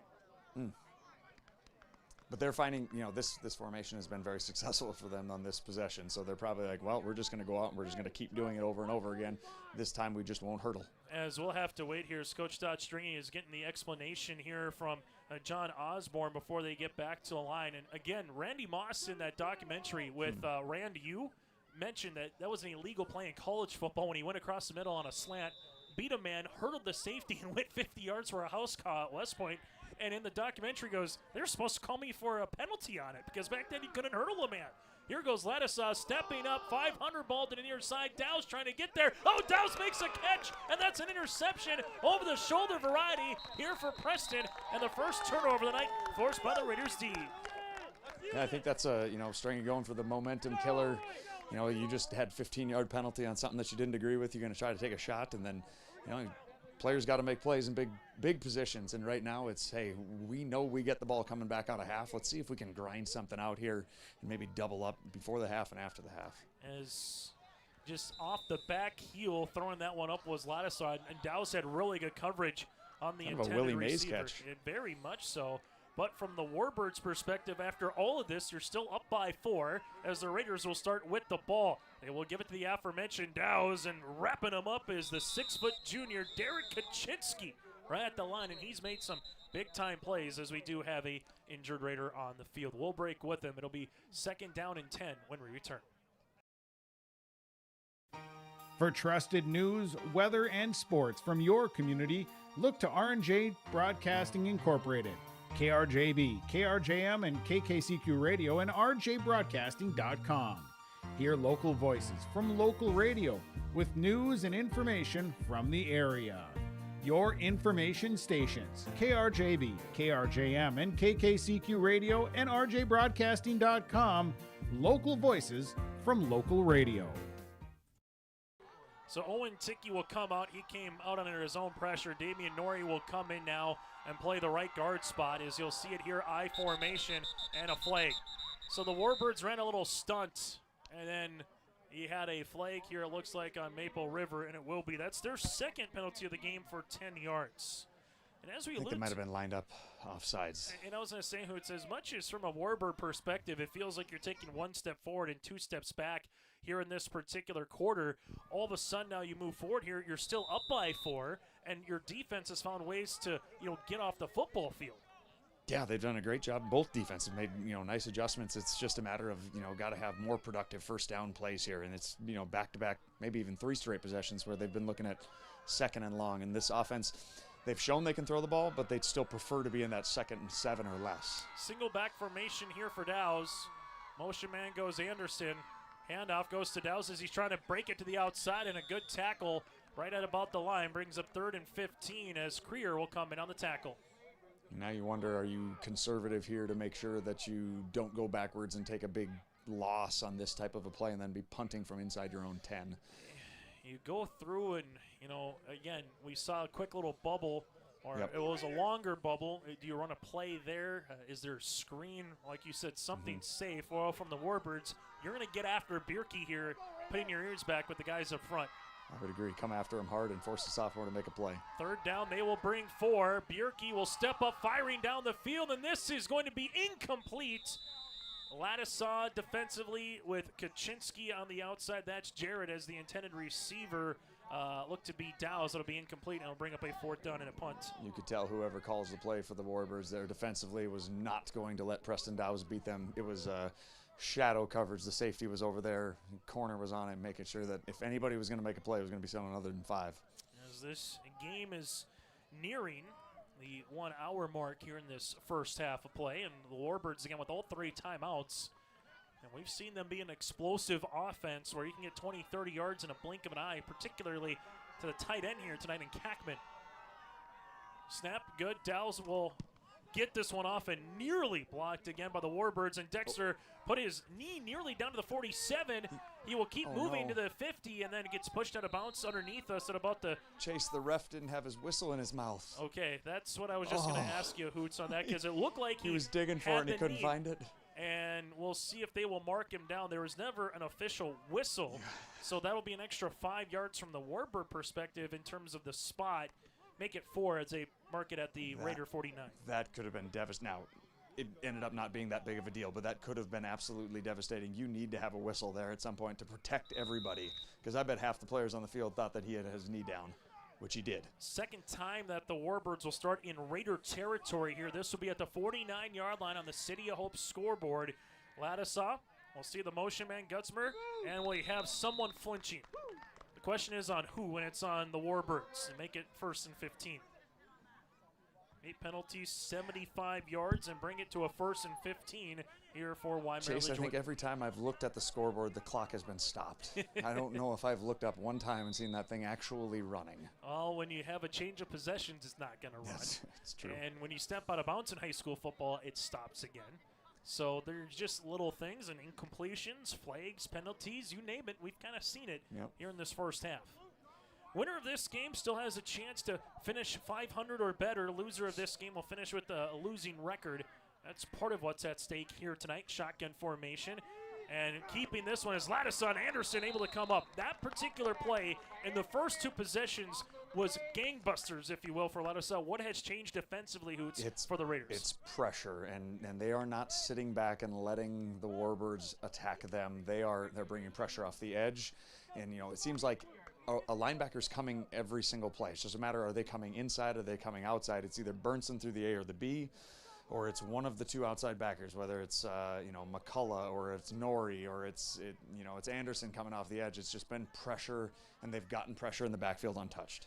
2 wide receivers left and right here. Ladisaw with Dexter to the right-handed side. Ladisaw sees 3 men coming for him. Ladisaw rolling near sideline. This one will be fired, and that will be incomplete.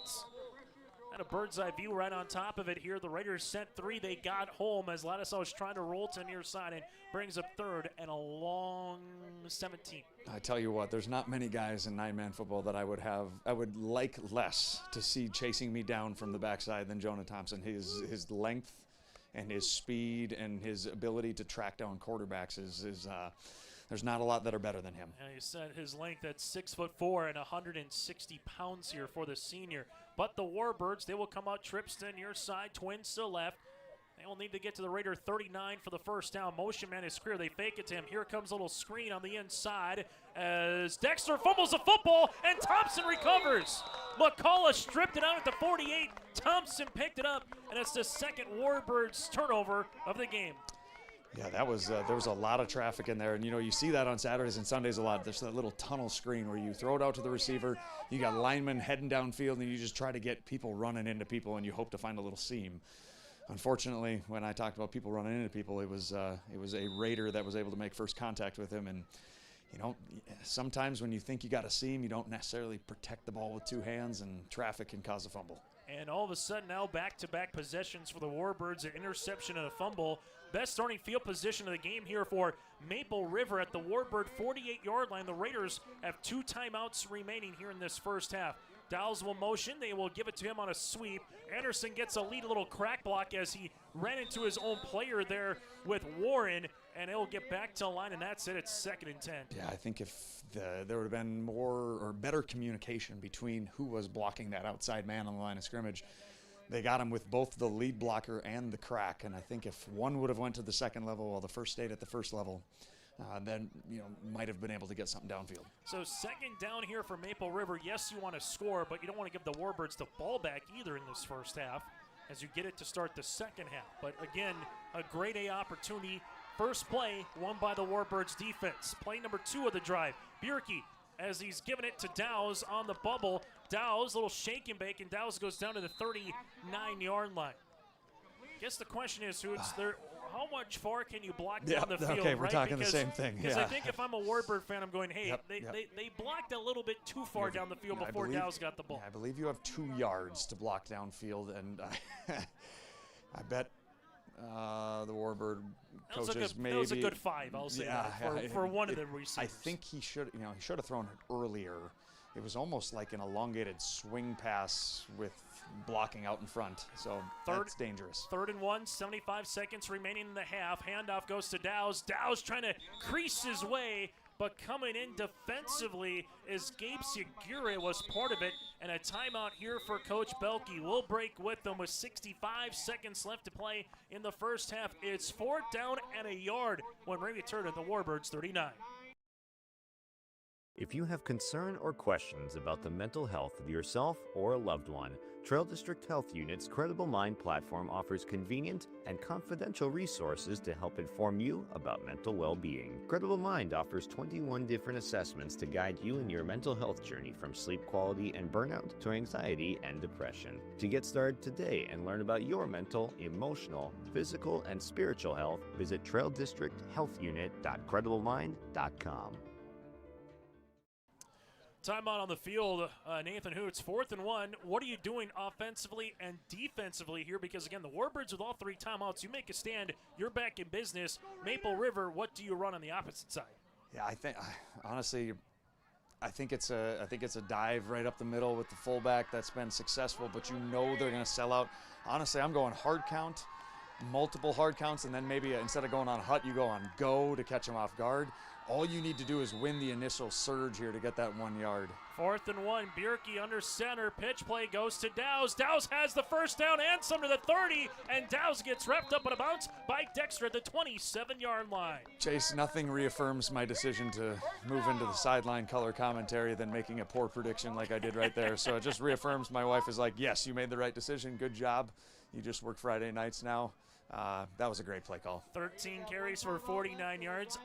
I've said this. There's nothing that says an announcer's jinx. I can speak it into existence, but that does not mean that you go 5 for 5 at the free throw line and Hoots misses the free throw. That's not on me. I didn't shoot it, but you hear it all the time. Well, joke's on you. I never made 5 in a row. Well, Jim Nance has the worst announcer's jinx on Thanksgiving. He's never missed inside 25 yards. Shank. 1st and 10 upcoming here for the Raiders. 2 wide receivers, right, 1 in the near sideline. Bierke will roll right-handed side, fires. This will be incomplete and bring up a 2nd and 10. Yeah, I like the rollout play there. It's just that's a tough throw going 15+ yards downfield for a younger quarterback on the move. Maybe it'll be shortened up a little bit here in the second half when you're able to make a couple adjustments, but you can be a little bit more aggressive here on 1st down, knowing that, the clock's probably going to be under 30 seconds, best case scenario for Wyndmere if you end up turning it over on downs. Taking a chance or 2 amongst these 4 downs is certainly a possibility. And you can, one more time, do anything you want with 1 timeout. So the whole field is still at your advantage here. If you want to run the football, quick screen, you can still do that with the 2nd and 10. As they will go under center here with Bierke. Motion man goes Dowles. Pitch play will go to the outside to Dowles. Dowles gets to the 30, and good pursuit here by the Warbirds as a tackle for a loss of 2. They stretched out, and Ladisaw finally came in with the tackle, and that'll be the final timeout here for the Maple River Raiders. Goes back to that bobsled play. We'll keep it here. Hoots, last year we would talk about T. Silling under center, and then you'd have the fullback, the wingback, and the halfback getting out in front, have 3 guys in front of them. You motion Warren left to right, you pitch it, you're trying to get 2 guys out in front of them, but the Warbirds did a really good job stringing that one out. Yeah, they really did, and things got thrown off a little bit. That pitch was a little high and behind. Good job of ball handling by Dow's there to make sure that he secured possession and then got out in front. But, you know, it's one less blocker, and you don't have T. Silling running the ball, which was a giant advantage for the Raiders last year. But, you know, I still like the play call. Try to get to the outside, see if, you know, we can get a couple yards. Best case scenario, we get a couple yards and get out of bounds. But now, like I said, no more timeouts. They do have a wristband. They can go fast. They've shown that they can snap the ball probably within 10 seconds if necessary. So the middle of the field is still a possibility. But look for something, you know, maybe that dangerous swing bubble pass. So 3rd down here, they'll go trips to the near side. And we've seen this formation too, what Hooch just said, the bubble pass to Dow's. As they're looking to do that one more time, Warbirds read it. They will go down the field looking for Dow's. Dexter's there. Oh, and what an interception! Dexter climbs the ladder for the pick, and the Warbirds defense stands with 34.9 left in the first half. I do like that play call, though. They set it up by running that twice previously, and both times was successful. You know, and they blocked it the same way. They just, instead of running that swing, it turned it into a wheel, and I like the play call. You know, obviously you want to score, and right now you got to make sure that they don't get big chunk plays here, because they got, how many timeouts do they have? All 3. All 3, all right. 34.9 left to go. First down again will stop the clock, whether you go out of bounds or not, and then it's back to the normalcy here as they take a look at it. As the headlights need to come off in the end zone. That's the 2nd time here tonight. If we get headlights one more time, there's your tic-tac-toe. I like the strategy, though, if it's one of the Maple River fans, to try to turn the lights on to blind that quarterback and get a free one. As the officials immediately say that, now you're going to have a couple of citizens one more time that'll say, hey, please shut it off. Again, you're probably trying to warm up here from a fan perspective, but take the lights off as we bring up 1st down and 10 at the 18. Ladisaw, how aggressive will the Warbirds get? Maybe depends on this play. Dexter with the shake and bake, move to the 25, gets out of bounds, close to the line. They needed the 28, and they will give him the 28, and that looks to be enough from our advantage point for a 1st down. Yeah, that's exactly what they were trying to do. Let's read and see what we can get on this 1st down play. A lot of times you see screen, draw, you know, some type of a dive just to, you know, hey, how aggressive are we going to be based off of this play right here? And now you might try to unleash something. Yeah, about 6 seconds came off the clock, and if you can get 10 yards or 6 seconds, I like that average from a Warbird perspective. Yeah, well, the Raiders would take that too here for the next 4 plays. That'd be fine. As Ladisaw hands this one off, they will give it on the reverse. Gutsmer to the 30, gets to the 33, and a good tackle. The 2nd tackle in open space by Anderson here tonight that you can circle at home going, if he doesn't make that one, it's a lot more yardage, and that's a gain of about 5 yards. Absolutely, but you got to give Jonah Thompson quite a bit of credit there too. He got faked out, but then he was able to recover, and he kind of got that first hand on him to slow down the momentum, which allowed that 2nd guy to get there and Anderson to clean up. But good team defense, not getting too out of control with their pursuit and staying home and doing their job. In between after that the 2nd touchdown, you could hear Jenkins, the defensive coordinator for the Raiders, saying, do your job, stop worrying about doing somebody else's job. And I think that rallying cry has really hit home. Everybody's just doing their job. And you know what? If all 9 guys do their job, even if you're playing an awesome team, you can still hold your own. 2nd down upcoming. The real question is, how do you like the smell of harvest, Hoots? Because right now it smells it's like an harvest. odd combination of that plus like the popcorn smells awesome. Ooh. And the burgers are going. It's hey, I'm gonna need to that's leave a early. normal shop dinner after you get done after your 12-hour day. Yep. As we see a 2nd down upcoming here for the Warbirds. Twins to the near side. Ladisaw here in the shotgun formation. Ladisaw has some time. They're looking down the field to set it up. Creer's open. As now they'll push him. Ladisaw to the near side. This will be caught. Nope, incomplete at the 50. That took 10 seconds off the clock, a little bit over that to run, so a lot of time came off the clock. But if Creer was able to make the catch, that would have been a chunk play of 22 and able to get out of bounds. Yeah, that would have been big time. That was a definite max protection type of situation there. It was a combination of the Raiders did not bring pressure while the Warbirds were expecting pressure. So there was a lot of linemen kind of going, I don't really know what to do right here, and a lot of time came off the clock, which is a big thing for the Raiders. And you can still run the ball if you want for the Warbirds. Try to see if you can get 5-10 more yards, get the first down, call a timeout, and get one more playoff before we get to the half. Third down, they fake the handoff to Dexter, rolling near side. Kackman, he's been the answer as Kackman gets thrown out of bounds. The Warbirds were looking for possibly a late hit, as that one goes right underneath us and shook the crow's nest. That's a gain of 11. Yeah, I think the bigger reaction was that it hit one of the poles, one of the base poles. I don't know where he made contact with him. I'm 55 yards away from where it happened, so I don't have any ability to make that call, but they are having a little discussion. It went right underneath us here, and you could feel the press box shake. So did that shake more than when the cannon shot off a couple weeks ago and shook it? Yes, okay. Yes. When you have a grown man, run into the pad, that's going to shake something. And Kackman, by the way, has got every reception tonight. 5 catches for 83 yards and a touchdown. 1st and 10. Could this be the last play of the quarter? The answer is Gutzberg gets out of bounds with 1 second left to play. So you get just a skosh closer.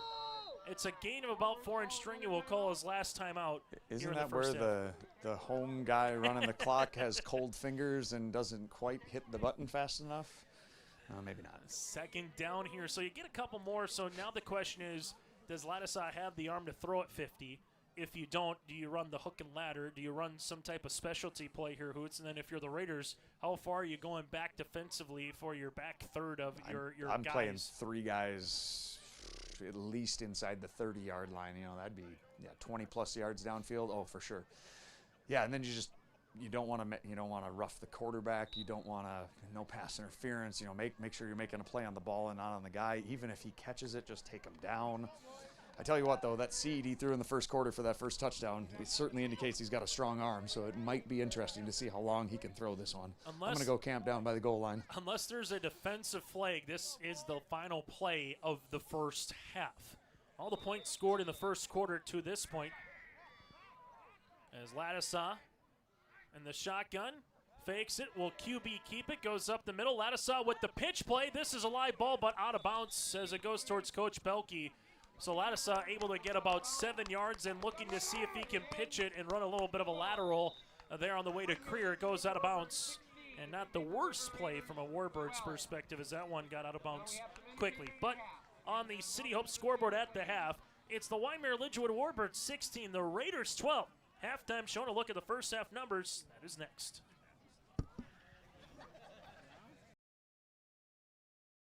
Stay up to date all year long with your live event from our social platforms with X, Facebook, and YouTube. From the latest coaches show to watch game broadcasts back on demand from earlier in the season. Search your live event on YouTube and hit subscribe.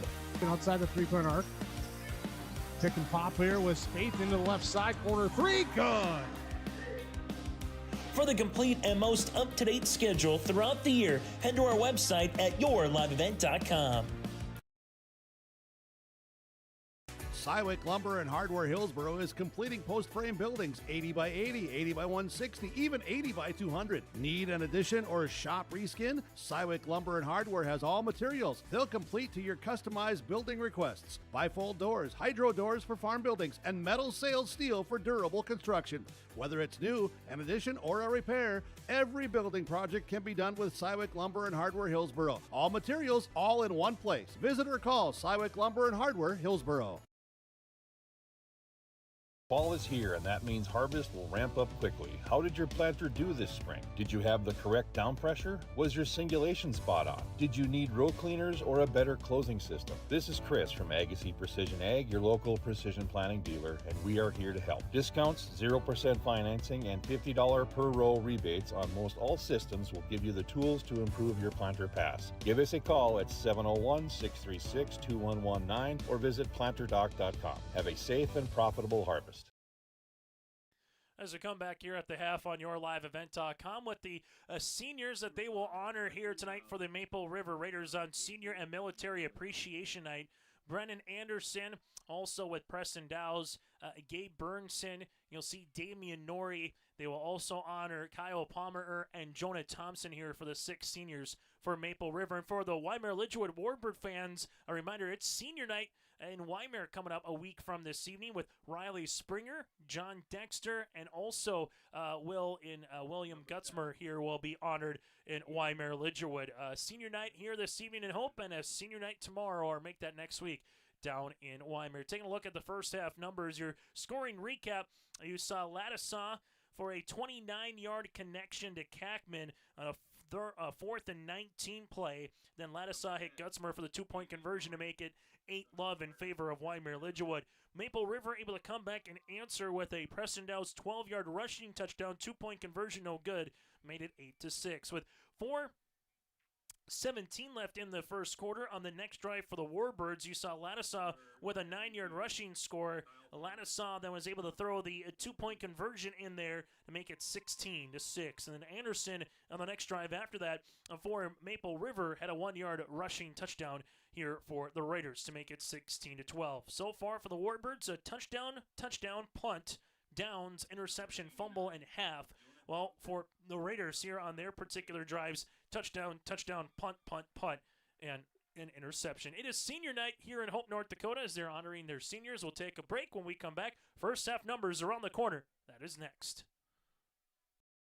Homegrown local radio is now worldwide with 24-hour streaming. Download the RJ Radio app to hear local voices from local radio with KRJB, KRJM, and KKCQ 24 hours a day from anywhere. You can listen to your favorite programs like the RJ Family Morning Show, local news, farm markets, music, high school sports, church services, more from anywhere. KRJB, KRJM, and 96.7 KKCQ is streaming on the RJ Radio app. Download it to your device and take us with you wherever you go. At Bank North, we strive to enrich the lives of everyone we serve. One transaction, one relationship, and one community at a time.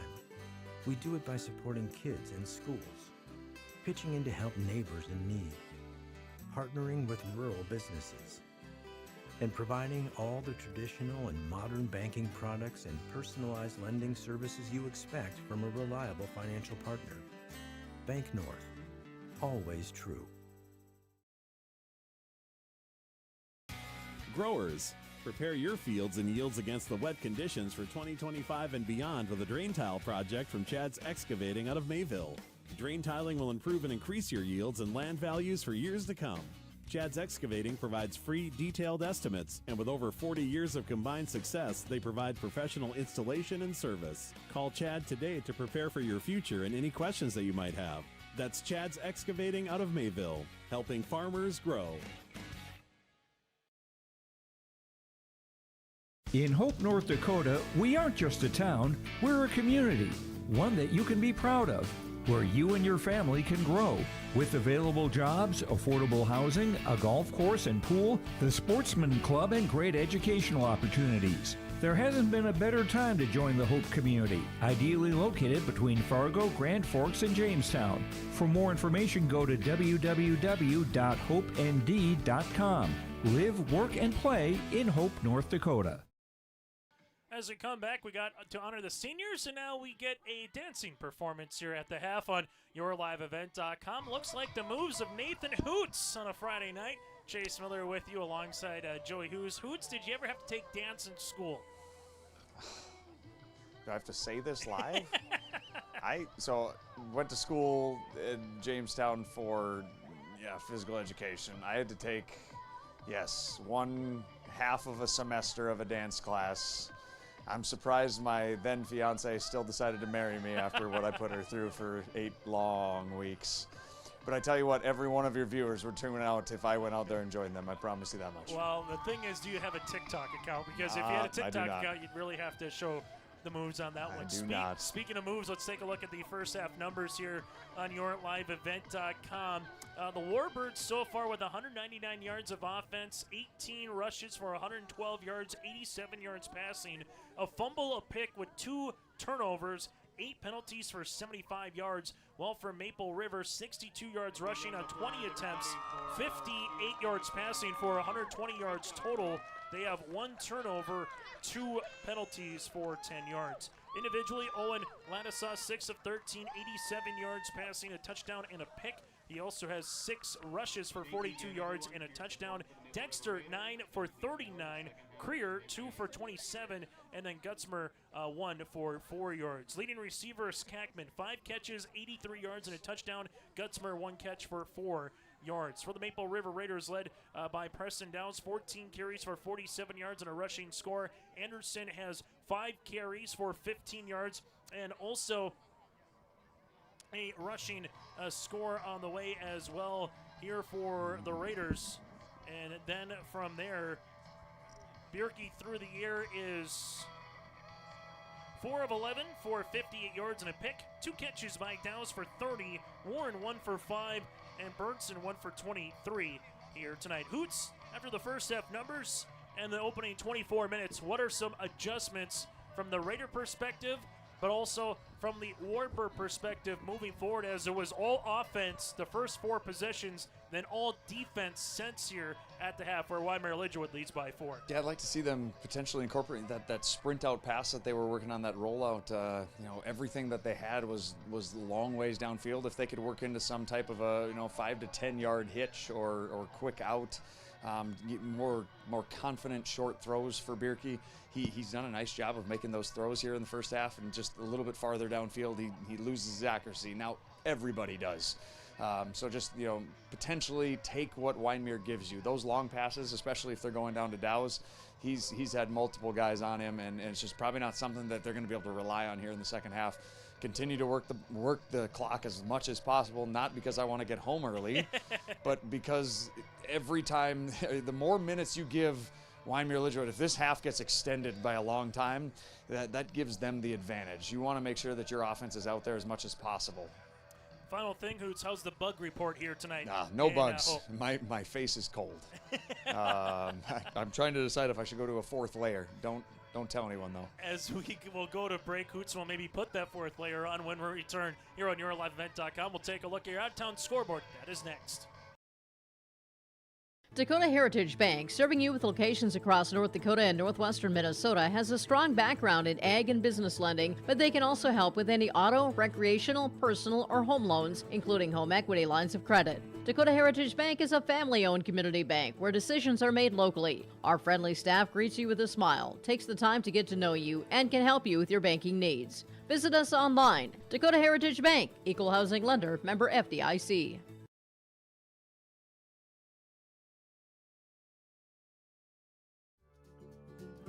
Visit the new Cywick Lumber and Hardware in Hillsboro. They have everything you need. Explore our large selection of quality hardware and building materials, perfect for every project. Inside, you'll find Valspar paint to brighten your home, top-of-the-line Milwaukee and DeWalt tools for every job, plus all the essentials for a successful harvest. Flashlights, glass cleaner, paper towels, scrapers, grain shovels, and more. Make your next stop Cywick Lumber and Hardware in Hillsboro.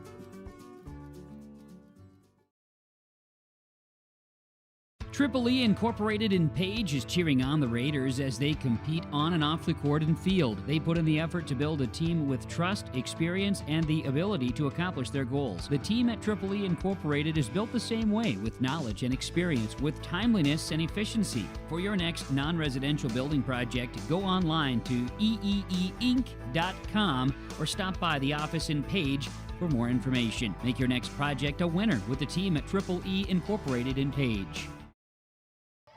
At the half, Wyndmere Lidgerwood up by 4 here on YourLiveEvent.com. Chase Miller, Nathan Hoots, and Joey Hughes with you. Some out-of-town scores here across the way. North Border leads Nelson County 24-0 going into the second half of play.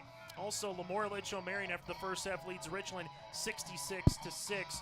Alexander leads Divide County 26-12 in a matchup of 4-5 in the state. That's after one half of play. Also, some other scores here tonight. Hatton Northwood all over Enderlin, 54-8 going into the second half for the Thunder. Lytton HMB leads Skinner County 20-6 late in the third quarter. That again is in 9-man football. In 1A football here this evening on YourLiveEvent.com. Langdon Area Munich in a battle of unbeatens defeats Park River Area 42-22. The Cardinals, number 1 ranked team in 1A with the win. EEK Ellendale Edgeley Column 21-6 over Northern Cass. That is in the second half. Also on YourLiveEvent.com. Sargent County all over Mayport CG 38 love after 1 half of play in that contest. That again is in 11A. AA football, Squirrels lead the Bruins by 3 in the third quarter, 10-7. Kindred remains undefeated with a 27-7 win at Cushman over Grand Forks Central. So the second-ranked Vikings now well in control of being the 1 seed in the East. Red River over Wahpeton 28-20. That is 28-20 in the second half. And a battle of top 5 ranked teams. Minot North 13, Devils Lake 7.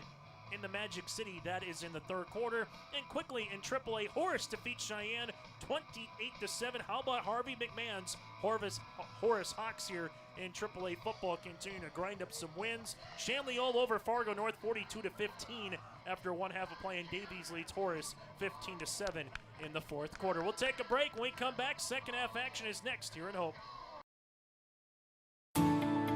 At Enbridge, we're focused on relationships. 23 Canadian First Nation and Métis communities now own an equity stake in Enbridge Athabasca Pipelines. In Minnesota, Enbridge has spent $450 million and counting, with Native-owned companies and in wages to tribal members working on Line 3. Every day brings new collaborations, partnerships, and possibilities. Learn more at Enbridge.com. Second half action here with you as we get 12 minutes on the clock to start our second half of play. Will it be offense or will it be defense here in this second half becomes the question. And right now, kind of where your average would be. The Raiders average 17 a game. Defensively, they give up 29. Warbirds average 24, and defensively give up 24 as Gutzmer will put this ball on the tee, and we're off for second half action here in Hope. This one will one hop to the 20-yard line. That'll go Dowse. Dowse gets the far sideline to the 30. Has a crease 40. Look out. Dowse to 45. And he gets wrapped up at midfield. Really good play by Dowse, but a better tackle by Gutzmer. If he doesn't make that play, Dowse could still be running. Yeah, great block by Charlie McCullough on the side right here. He lined him up and then locked him up. That was really, really well done. So good starting field position for the Raiders at the 48-yard line here to begin this second half of play. It's either been Wyndmere Lidgerwood with the lead or Raiders just down by a skosh by 1 score tonight. The Raiders have yet to have a lead, and every time they've had a chance, the Warbirds have gotten off the field defensively. Yeah, it's time to dial something up here that's going to, keep the crowd energized here coming off and, in a hamburger coma.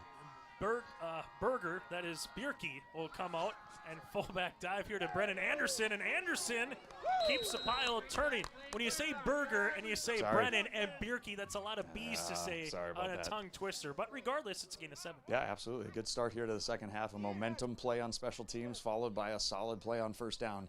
I think that might be the storyline here. Who can win first down when the Raiders are on offense? As we'll see coming into the game, Riley Springer here will come on in for the Warbirds, as checking out will be Sebastian Kackman. But Kackman's been the story offensively again, nearing what he's been able to do receiving-wise with 83 yards and 5 catches and a touchdown here for Wyndmere Lidgerwood. Second down and 2. They show this little trips. Dowse this time will motion left to right. They will fake it to him, come near side to McCullough, and McCullough gets stuck in the backfield. Really good heat-seeking missile play here by Zach Bernard. Bernard was not fooled, and that's a tackle for a loss. Yeah, when you're a super aggressive team and you're playing man-to-man, that's tough to, the eye candy, as long as the guys are watching the correct player and don't get fooled by the best player coming in motion away from the play, you should be able to make that play in the backfield, and they did just that. So it's a loss of 4 yards on the play, 54 yards passing here for Bierke now, 5 of 12 in the air, and all of a sudden what made it a 2nd and 2 brings up 3rd and a long 6 here for Maple River. On our City of Hope scoreboard here tonight, Raiders ball spotted at the 47-yard line. They need the 41 for a first.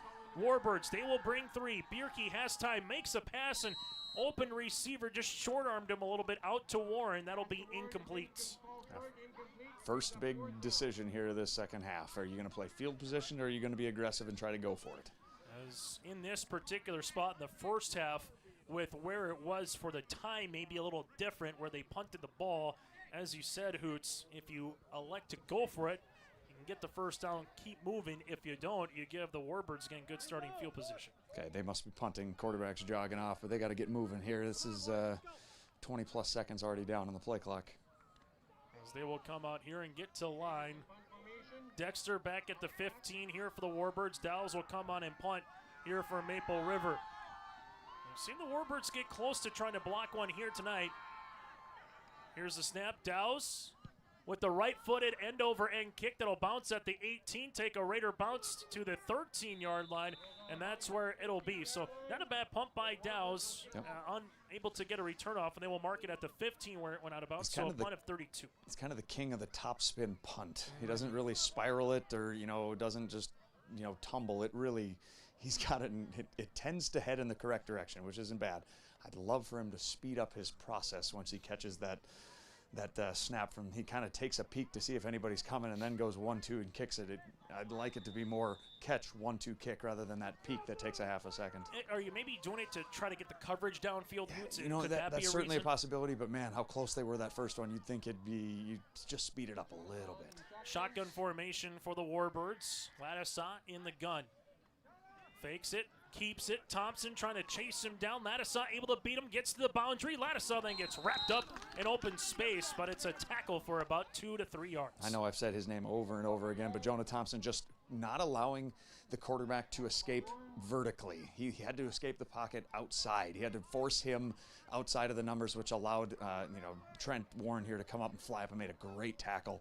But he forced him to go sideline to sideline rather than allowing him to get up the field. Yeah, and Warren just really beelined into Lattisaw right there in an open field tackle, and that's something that he, and also we've said this name a lot tonight, Brendan Anderson had done a good job. He's been tremendous tonight, both offensively and defensively. 2nd and 6 as the play clock gets down to single digits here for the Warbirds. Lattisaw gets the play off, hands off to Dexter. They pull. Dexter gets wrapped up. It's a tackle of about 1, and coming in on the outside, here's Gabe Burnson. He put that left arm out there, got enough of the ankle, and brought him down for a gain of 2.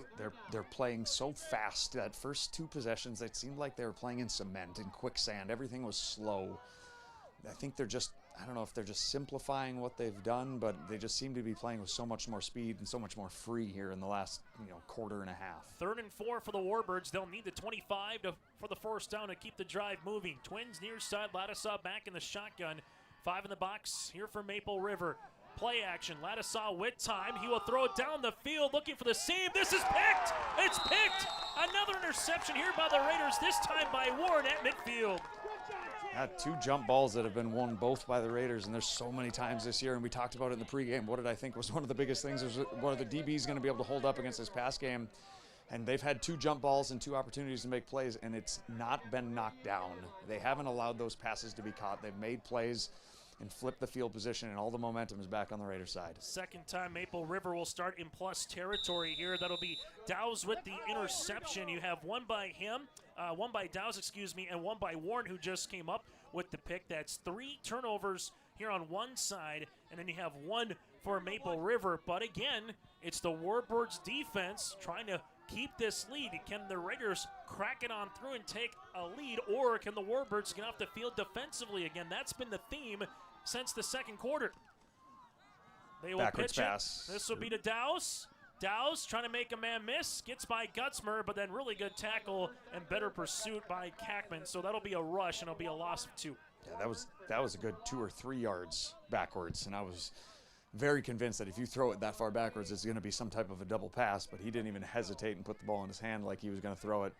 That was just a really wide screen. So from the Raider perspective, and give credit, the Warbirds have kind of had the number of Maple River here, who had sensed the first 2 possessions. What do you try to do offensively to get a chunk play? Because so far it's been 3 yards, 4 yards, and he can't get that 10 or 15 yard. I tell you what, going back to that wing tee and running that counter has been their best play, most successful, consistent play they've run.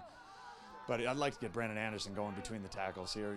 Try to get too many eyes on 5 and hit 2 down the middle.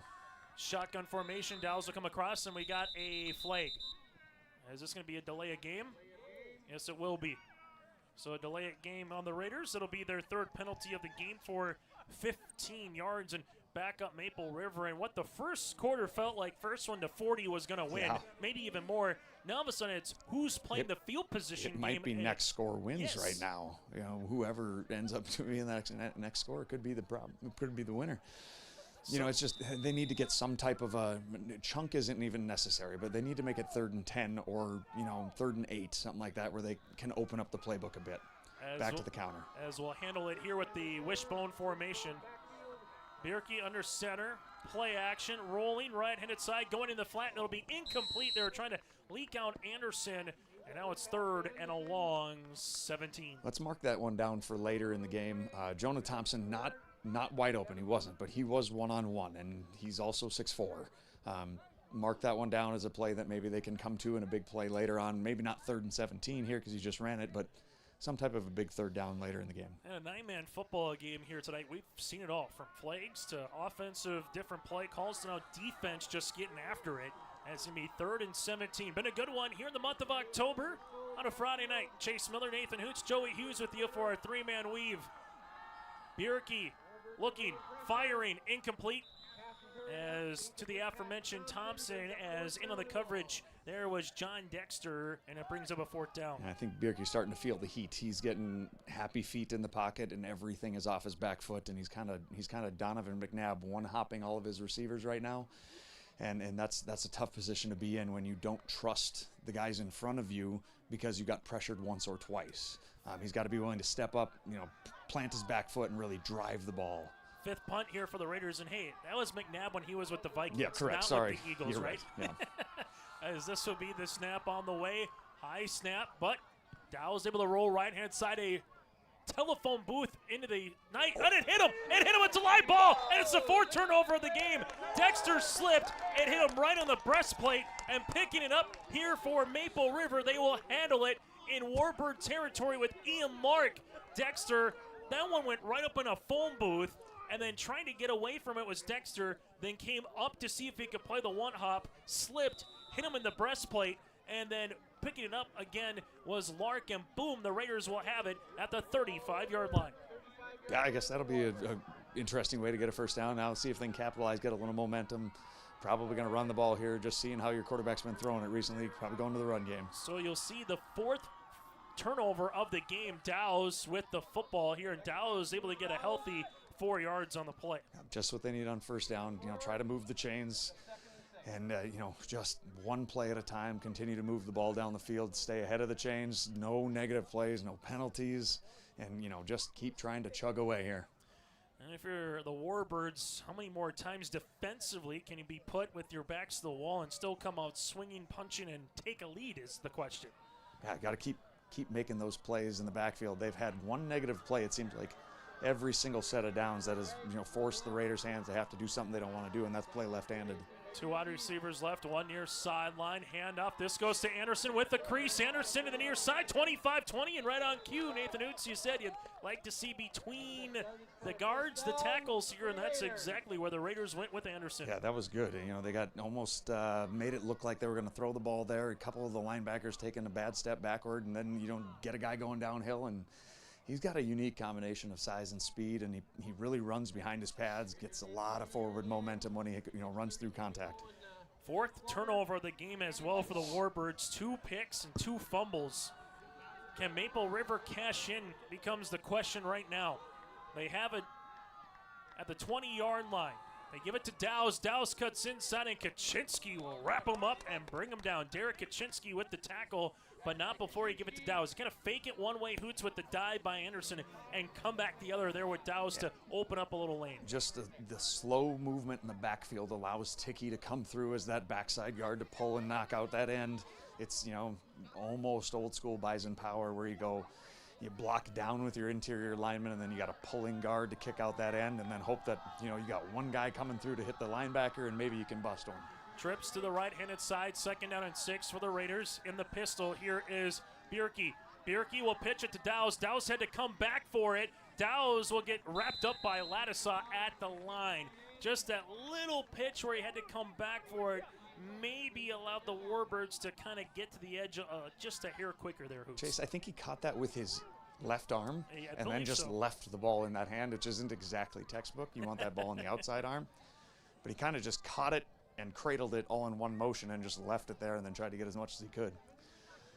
Winner of this game has a chance to get to 500 and finish above 500 on the season from a Warbird perspective. Maple River looking to win this game and win next week to get to 500 on the year. Third down upcoming for the Raiders. They will need the 10 for the first.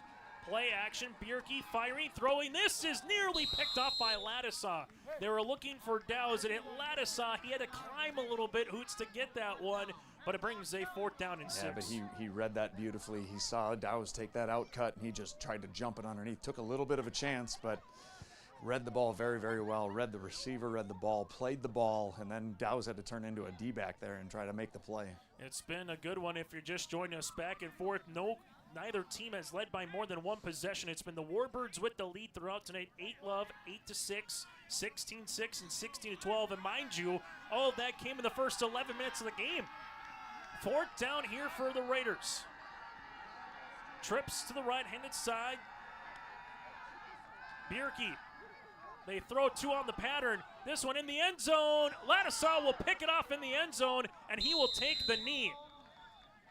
And then you got Warren and Gutzmer kind of going back at it with each other, and then they finally give each other a high five with a little sportsmanship there. And if you're Bierke, you got to allow your player to go make a play on a 4th down, Hoots. Yeah. But a better job by Ladisaw there, just kind of playing center field. And also the Warbirds going to plus more 6 yards to start with the football. And the second turnover here from Maple River. Yeah, I think he surveyed the field after he made that interception, and then just decided, you know what, the 20 is guaranteed if I just go down right here. And my coach isn't going to call me a knucklehead if I bring it out and get tackled at the 5. So that was probably a good business decision right there. So 4:56 left to play here in the third quarter. 9th possession of the game for the Warbirds here as they will come out with the Maryland I formation with Ladisaw coming under center. Ladisaw, this will be to the fullback. Creer makes a man miss. Creer keeps going, and then Creer gets stuck by a pair of Raiders, and Anderson part of that party. But keeping on moving with that second and even third effort allowed Creer to get a couple of yards to the 23.5-yard line. Chase, did you play a lot of college football video games in your day? Maryland that's baby. That's the only reason I knew what you were talking about there. But my point I was going to make before that play was, is it going to be interesting to see how Strangy decides to play this? Is he decided that, hey, this is now a possession game. It's a time of possession game. Are we going to try to grind out a couple possessions here and get a win? Ladisaw under center. One more time, they do the exact same play. Creer gets a crease and some, and look at him go, and he is loose. Creer to the 40, to the 30, and Creer is gone. The Warbirds right up Main Street as that one goes for a house call. 77 yards on the play, and Creer finds pay dirt. Creer found a crease and just right up the middle. That was really, really well blocked. I was going to talk about that first quarterback center exchange under center, the first one all game, and he was a little bobbly on that first one. The second one was clean, and I think they found something they're probably going to go to the rest of the game now. Second rushing score for Creer on the season. Longest play from scrimmage for either club here tonight, 77 yards, and the 2-point conversion. It is a 2-score game and the first score since the opening quarter. Back to the Maryland I. They will pitch this one. That'll go to Dexter. Dexter gets the 5, makes a man miss, but then a flag comes out at the 9-yard line here as it'll be a holding, and Maple River will decline, and that's where we'll go with 4:04 left to play in the third. New score on our City of Hope scoreboard. Warbirds lead by 10. Catch all the action of the fall postseason for Minnesota and North Dakota high school football and volleyball on yourliveevent.com. Going down the field, it's picked off here from Kindred. Tanning Johnson to the 30, to the 25. Johnson, could he go? Yes, sir! A 45-yard pick six for Takes it up, played high in the air by Horkeneer's risky left side off of a touch. Kept alive Thornton, now played high. Angle, Severson, smash! Count, good! Check out the postseason schedule on yourliveevent.com. Hometown Community Bank serves both the Hope Page and Maple Valley school districts in Page and Fingal, North Dakota. If you're interested in an egg loan, real estate, consumer, commercial, or HELOC, give Dwight a call at either branch location. Reach out to Janine about investing in a certificate of deposit or save by opening a money market account. Proudly supporting the Maple River Raiders and wishing the athletes and coaches a successful year. Hometown Community Bank is an equal housing lender and member of the FDIC. High school football here today on yourliveevent.com. A 77-yard that goes the distance by Creer. Again, just under a minute in that particular position. All of a sudden now for Maple River, down by 10. Largest deficit of the game, also 10 at 16-6. They came back and scored. This will be a squibber. That's a live ball, and it's still loose, and the Warbirds cover it up.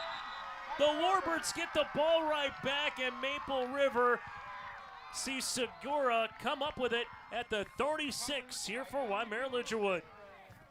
I think it's just seize on the momentum that you just got on that last possession. This seems like a position right now where they're going to do one of two things. They're going to try to take a big-time chance here and try to, throw the dagger, or are they going to go right back to trying to grind it out and just, wear on this clock? You would say sudden change potentially, but here you go, as you said, it's Maryland I formation, as they will continue with it here with Lattisaw. Lattisaw will see this handoff. Dexter gets the boundary to the 30-yard line, 25, and he gets pushed out of bounds. But all of a sudden right now, lanes and alleys and everything else is starting to open up on that run. Oh. As they got to go back and grab the tee at the 40-yard line.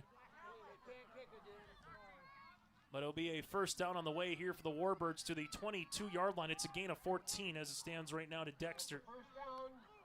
Yeah, I think they found something here, and it coincides beautifully with exactly how they want to run the rest of this clock out is, hey, we found something running the ball under center, and now away we go. We're going to be able to do this here for the last 16 minutes of this game. So 1st and 10 here for the Warbirds as they will motion Gutzmer back to that Maryland I, and then you'll have Creer and Dexter again following it up. Handoff, this one goes in the fullback to Creer. Creer able to make a man miss, and Creer piling Raiders with him inside the 10 to about the 9-yard line. Yeah, all of those under center runs now have caused, I think, just a little hesitation with the linebackers for the Raiders. They got into a bit of a flow. They got very confident reading what was happening, being able to see that snap and then get a bit of a slower read. Everything's happening a lot faster right now. And all of a sudden, now pitch play. Is it something up the middle? Here's a QB keeper by Lattisaw. Lattisaw breaks the outside. Lattisaw doesn't need a tush push. He just needs a lane to go for 9. And it's second rushing score for Lattisaw, as that's a touchdown for the Warbirds. Holy swing of momentum in the last 5 minutes of real time. I feel like we were just on the opposite end of the field and we were calling an interception on a big 4th down play, and now you don't want to say it feels out of reach, but the way that, the Raiders were moving the ball slowly and trying to grind on it, looking for 1 touchdown, 2 seems like a lot, and this is a big 2-point conversion. It's 12 points in a row for the Warbirds here. After that interception, you get the onside kick, and now you go for the 2-point conversion here for Wyndmere Lidgerwood, as Lattisaw is going to roll the pocket to the right-handed side. Lattisaw is going to get wrapped up, and the 2-point is no good, but a flag does come out. Either a face mask or a hold, and this will be against Wyndmere Lidgerwood. It'll be a block in the back, but a new score, 28-12, with 3:27 left in the 3rd quarter on the City of Hope scoreboard. Farmers, are you expanding, upgrading, or want to automate? Visit with the experienced staff at Hope Electric to learn about the latest electrical systems and the newest technologies that they have developed to make your operation more efficient. Get a custom system in place with features like iPad truck loading and remote view grain storage, touchscreen controls, hazard monitoring systems, and wireless cellular cameras to protect your assets. Hope Electric, serving the agricultural and commercial industry since 1978. Visit hopeelectric.com or call 701-945-2460. Hope Page Public Schools are committed to the development of all students by providing a high-quality education that is reflective of the strong values in our communities. The staff at Hope Page Public Schools work each day to enable and inspire students to achieve academic excellence and make positive contributions to our world. Learn more about Hope Page Public Schools by visiting hopepage.k12.nd.us. We are Hope Page, and we will change the world. High school football here tonight on YourLiveEvent.com. 3:27 left to play on the City of Hope scoreboard, as Gutzmer had a squibber the last time that Segura was able to find. And we'll see what they do this time. Another squibber to the left-handed side. Anderson picks it up on a shoestring like a third baseman trying to go on the fair foul line and throw it across the field. And Anderson will come up with it here. And the Raiders, all of that 12-point suits in a very short amount of time for the Warbirds.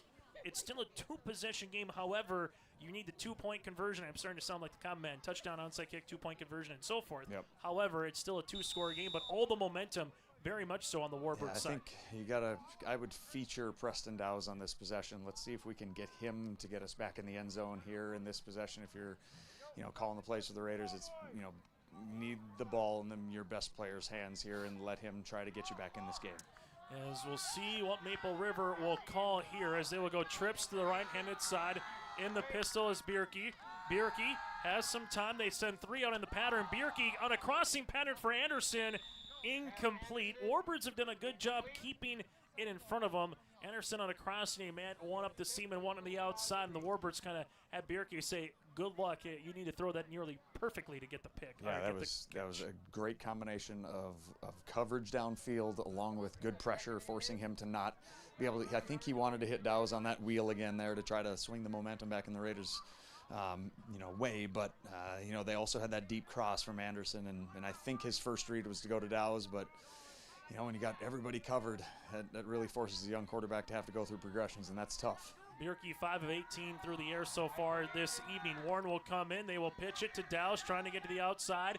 Dowes able to get to the 45, makes a man miss. Dowes gets to near the 48-yard line. As he comes underneath, Kaczynski able to make the tackle there. That again is Derek, as he's been able to go sideline to sideline here this evening. It's a gain of 5. Yeah, and if you're a Warbird fan right now, if you want to go sideline to sideline and get tackled inbounds and the clock runs, you're okay with 5 yards right now with a 2-score lead, and the way your not your quarterback, but your offense has gotten into a groove, finding something under center here. As we'll see it now for Maple River, as this is by all means, unless you get a 15-yard sack here, 4-down territory. Come out single back formation. Warbirds pretty much putting 9 guys right at the line. They fake it one way. They come back the other way on the counter. Here goes Warren. The defensive end slipped, and Warren then took it for the advantage to about the 37-yard line. That's a gain of 15. I really like that play. When you have a guy that you feature so heavily in Dowes, you're able to fake it to him and run a counter in the opposite direction. You got a pancake block there by your pulling guard. That was everything that you designed. When you drew up that play on the whiteboard at 3 a.m. last Saturday morning after you get home from Lemoore, that's what you want it to look like, and that's what it looks like on the whiteboard, and you want it to look like that on Friday. First down and 10 here for the Raiders, and a much-needed first down from a Maple River perspective here. Wishbone formation as Bierke comes out under center. Warbirds 5 men at the line, handoff Anderson. Anderson will bulldoze his way to about the 32 for a gain of 5. Yeah, don't go away from what you do just because the momentum is swung in the other direction, and Belke's done a really nice job here going back to their bread and butter, not getting too cute, just doing what they do really, really well. Anderson 9 carries for 40 yards and a score. Dowes 19 carries for 58 yards and a score, and Warren 2 carries for 17 yards here on the ground for Maple River. Raiders will show a trips to the right-handed side as with him in the backfield, here is Lark with Bierke. So Bierke looking to get to the outside to Warren. Warren, Gutzmer's there, and Gutzmer able to blow up the play. Got by the tackle of, or the block of Dowes, excuse me. It's a loss of 2. Got really good pursuit, the inside corner on that play right there. I didn't get a number, I apologize. He did a great job of taking on a block while also simultaneously making the tackle and fighting off the block while he was hog-tying him. That was an excellent job by the defender. Yeah, Gutzmer, they're able to make the play, and the last 2 completions for Bierke have been a loss of 4 and a loss of 2 here in this second half, and it brings up a 3rd down and 7. Under 90 seconds play in the 3rd quarter here for Friday Night Lights in the month of October. Who's got a campfire and some s'mores afterwards is the question. I just need a campfire. As we'll see it here, single back.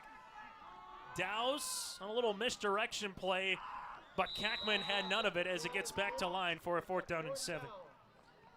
I think this quickly has become the most important play of the game right here. They need to be able to extend this drive in order to stay within shouting distance. Right now they're within shouting distance, but it could get a little dicey if they don't get this 4th down. And Dowes maybe a little shaken up after that hit. He's ran the ball 20 times, punted, defense. You kind of do it all. You lay your body out there throughout the course of a season and the game on both sides. This is a 4th, and you got to have it situation from a Raider perspective. They need the 27 for the first. Bjerke, clean pocket, steps up, looking for Dowse, and this is going to be picked off. A couple of flags do come in. Greer will handle it here, makes a man miss at the 40, now at the 45, and he gets tackled there. The question is, did he get to the ball and go through Dowse, as he had not one but two penalties? And if it is so, is it a pass interference, or what is the call, as Dowse is limping right now here at the 50? Certainly got there early, it appeared. So you'll see the pass interference on the play. And this would be from the 34-yard line again as the spot. As you'll mark it there, the penalty flags are at the 19, so that would be your 15 yards. That is a quick change of momentum on both sides. If you're the Warbirds, you got your third pick, and then boom, Maple River still with the ball, down by 2 scores here at the 19 on the penalty for Wyndmere Lidgerwood here, Hoots. Yeah, it's a giant swing of momentum, but as you're talking about a momentum positivity, you see that Preston Dowse goes limping off the field. So now you're without your your workhorse back, and maybe he just needs this one play before the quarter to regroup and be ready to go here in the final quarter of play. 19.5 seconds left to play here in the fourth quarter. Bjerke steps up, fires. That'll go to Anderson. Anderson to the outside. Here comes a flag that looks to be like a hold or a block in the back, and it negates the touchdown. Yeah, it's coming back. Anderson got the score, but a flag came in again, either with a little bit of a hold or a block in the back. From what we saw, it's a holding, so negate the passing touchdown. Fourth penalty for 25 yards. We're on the opposite side for the Warbirds. They have 9 penalties for 90 yards in the game, and just as quick as a penalty hurt Wyndmere Lidgerwood, now helps him here, Hoots, and takes 6 points off the board. Yeah, now you're first and 20 for a team that likes to run the ball. That certainly is going to make things difficult. But I like the play call, get them out in space, and hope one guy makes a block. But, for how many flags have gone against the Warbirds, you was kind of wondering when that one was going to come back. Unfortunately, you don't like to see a guy break it down the sideline and score when that flag does come. As it'll be first down and a country mile upcoming here for Maple River. Good news, you got 4 downs to work with. Bad news, you need to put this puppy in the end zone. Well, for the Warbirds, trying to see what they will do here. Will they bring pressure or play a little soft? They will bring 4. Another screen play, yet again, the exact same call. Anderson gets the outside 25, gets most of the yardage back on the penalty, and he gets wrapped up at about the 24-yard line. So the Warbirds will see it for about a gain of 5, so he gets 5 of those penalty yards back. After 3 quarters of play on the City Hope scoreboard, it's 28-12 in favor of Wyndmere Lidgerwood. Oh, jeez. That's a lot of water. No! Jeez Louise! This system is packing 70-mile-per-hour winds, golf ball-sized hail, and a fast drop in temperature. Oh, jeez. Dave and Cheryl's kitchen started on fire. Oh, jeez. Oh, geez, let's take a look. Oh, geez, moments happen. Be ready with Irie Insurance. Maple Valley Parents is a nonprofit organization whose main purpose is to promote, encourage, and support the Maple Valley students, teachers, and staff. MVP strives to strengthen and enhance the educational and social environment of the Maple Valley School District by providing opportunities for students, teachers, and parents to learn, socialize, communicate, and grow together. MVP Group welcomes anyone to join them in their mission. If you'd like to get involved or see upcoming events, check out the Maple Valley Parents Facebook page. 12 minutes to play here in regulation as we head to the fourth quarter on YourLiveEvent.com, as the Raiders will be going towards that cannon on the eastern side here in Hope here this evening, 28-12 in quarter number 4. Chase Miller, Nathan Hoots with you, staying warm on the sidelines. Joey Hughes running the camera, might need some gloves, a little chillier here. I mean, when you go from 80 to 40 like in a blink of an eye, 60 degrees feels cold. Yeah, it's under 60. Second down and 15 as Bjerke will look for it near side. Warbirds do a good job on the back end, and this will be incomplete. You're kind of trying to fake a hitch to Anderson and see if you can run Warren up the sideline, but the Warbirds are having none of it, Hoots, and it brings up 3rd and 15. Yeah, Warren was running up the sideline, did a little block and then go. And I think if the end would have been secured, he probably would have tried to give him a chance there, but that was not to happen on that play. As we're taking a look, and Dowse back on the field here for Maple River as well. 48 degrees here this evening. Well, what's the wind chill? Wind chill maybe 42. Yeah, 42 degrees. Hey, all right, there you go. So I don't have to feel too The bad wind about could being be really worse cold. here. It could be. Yes. I'd be up with you in the press box if it was windy. 3rd down and 15 on the way. They will go I formation. And getting chased immediately is Bierke. Bierke then steps up, fires. This would be complete. The flag comes in across. The question on who. Was there a hold or a chop block as he had a pair of Warbirds run into each other? Right now it's a catch, but this might be coming back. That was a tremendous catch by Ian Lark right there in traffic, unfortunately. And this would be a holding penalty, 5th penalty of the game for 35 yards, the 3rd penalty in this half. And you saw that crossing pattern and a really good throw by Bierke as well, who's to get that one out. But instead now we'll make it a 3rd down and about 25 upcoming. Yeah, did a good job of evading traffic. It almost seemed like he was more comfortable rolling to his left and making that throw there. That was, and Lark was just blanketed coverage, but that was great hands catch, and just now it's going to have to be a 3rd and 25. I've said it several times, but you got to try to cut this thing in half and give yourself 4th and a play call that we have that we feel comfortable running. As Maple River now ball spotted back at the 34-yard line here tonight in Hope, North Dakota. Trip still left-handed side. As you see Lark in the backfield here with Bierke. Warbirds, they've brought pressure in these situations before, and they will bring 4 here. Bierke steps up, and Bierke will step up into a sack.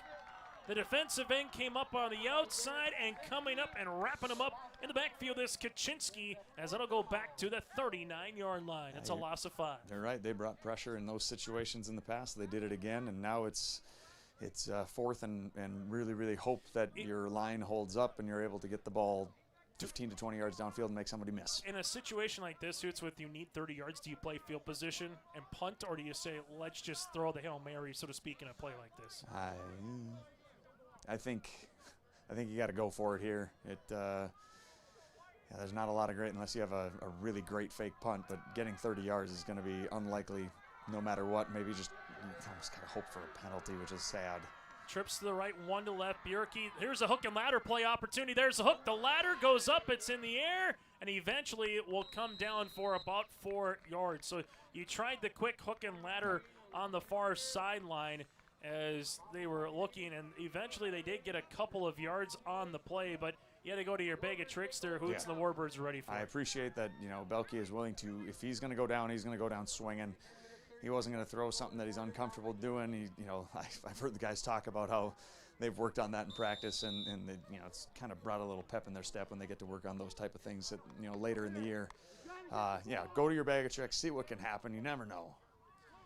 Warbirds will have their 4th possession of the second half, and how has a lot of stuff has changed after the muffed fumble on a punt.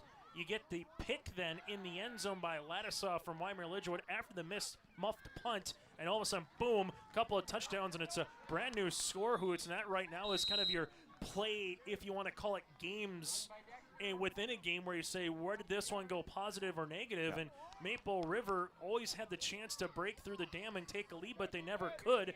And then all of a sudden, when the Warbirds had a chance here, Hoots, they capitalized on it. They did, yeah. And you know what? I would guess, they probably had 5 possessions when they were down 16-12, maybe even more than that. And, going 0 for 5, they threatened a couple times. They just couldn't quite knock the door down. 12 carries on the evening here for Dexter as he lines up top on that Maryland eye, 2nd and 8, and this is where the big play calls have been from Wyndmere Lidgerwood's perspective in this 4th quarter. Ladislaw gets hit by Thompson as he throws. It's in the air. It's caught by Wyndmere Lidgerwood. Somehow, playing in the middle of the field there was Jared Kaczynski for his first catch of the season. As that goes to the 39-yard line, it's a gain of 23, and Ladislaw took a shot. Yeah, he certainly did. And his willingness to, he was open probably a full second earlier. He threw it a little late, but he was trying to get his wits about him and get his feet set and throw it as far as he could, and got hit while he threw and took quite the shot. But looks like he's a gamer. He's going to stay out there and keep playing. He's just got to hand the ball off for 9 minutes now. Half steps later, that might have been a sack or a sack fumble potentially. Correct, yep.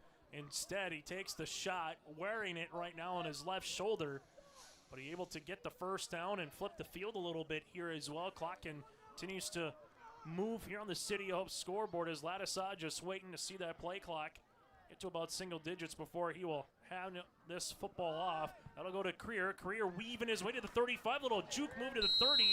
Got 9 yards. 2nd and 1. Yeah, you know, if you take a big shot and you're struggling to breathe and everything hurts, it's cold, you know, the best thing you can do is you have a lead and you're able to milk that play clock all the way down to 5 and catch your breath and redo it again. As we'll get a quick respot here as they will spot it at the 30-yard line. As they're saying that Brendan Anderson's going to have to go to the sideline. Not sure unless there is maybe a equipment malfunction at this point. As Anderson's getting escorted towards the sideline here to get checked out, and that might be a decision from the officials here. We hear it in Sunday college, the concussion protocol, right? And if the officials deem that you need to get checked out, and that's exactly what they're doing as Anderson getting checked out. So in the NFL, they have the blue tent. We, in Hope here, we have the blue bench. So he's going to go over to the blue bench and get checked out. I know he had blood earlier, so I'm wondering if maybe it has something to do with that.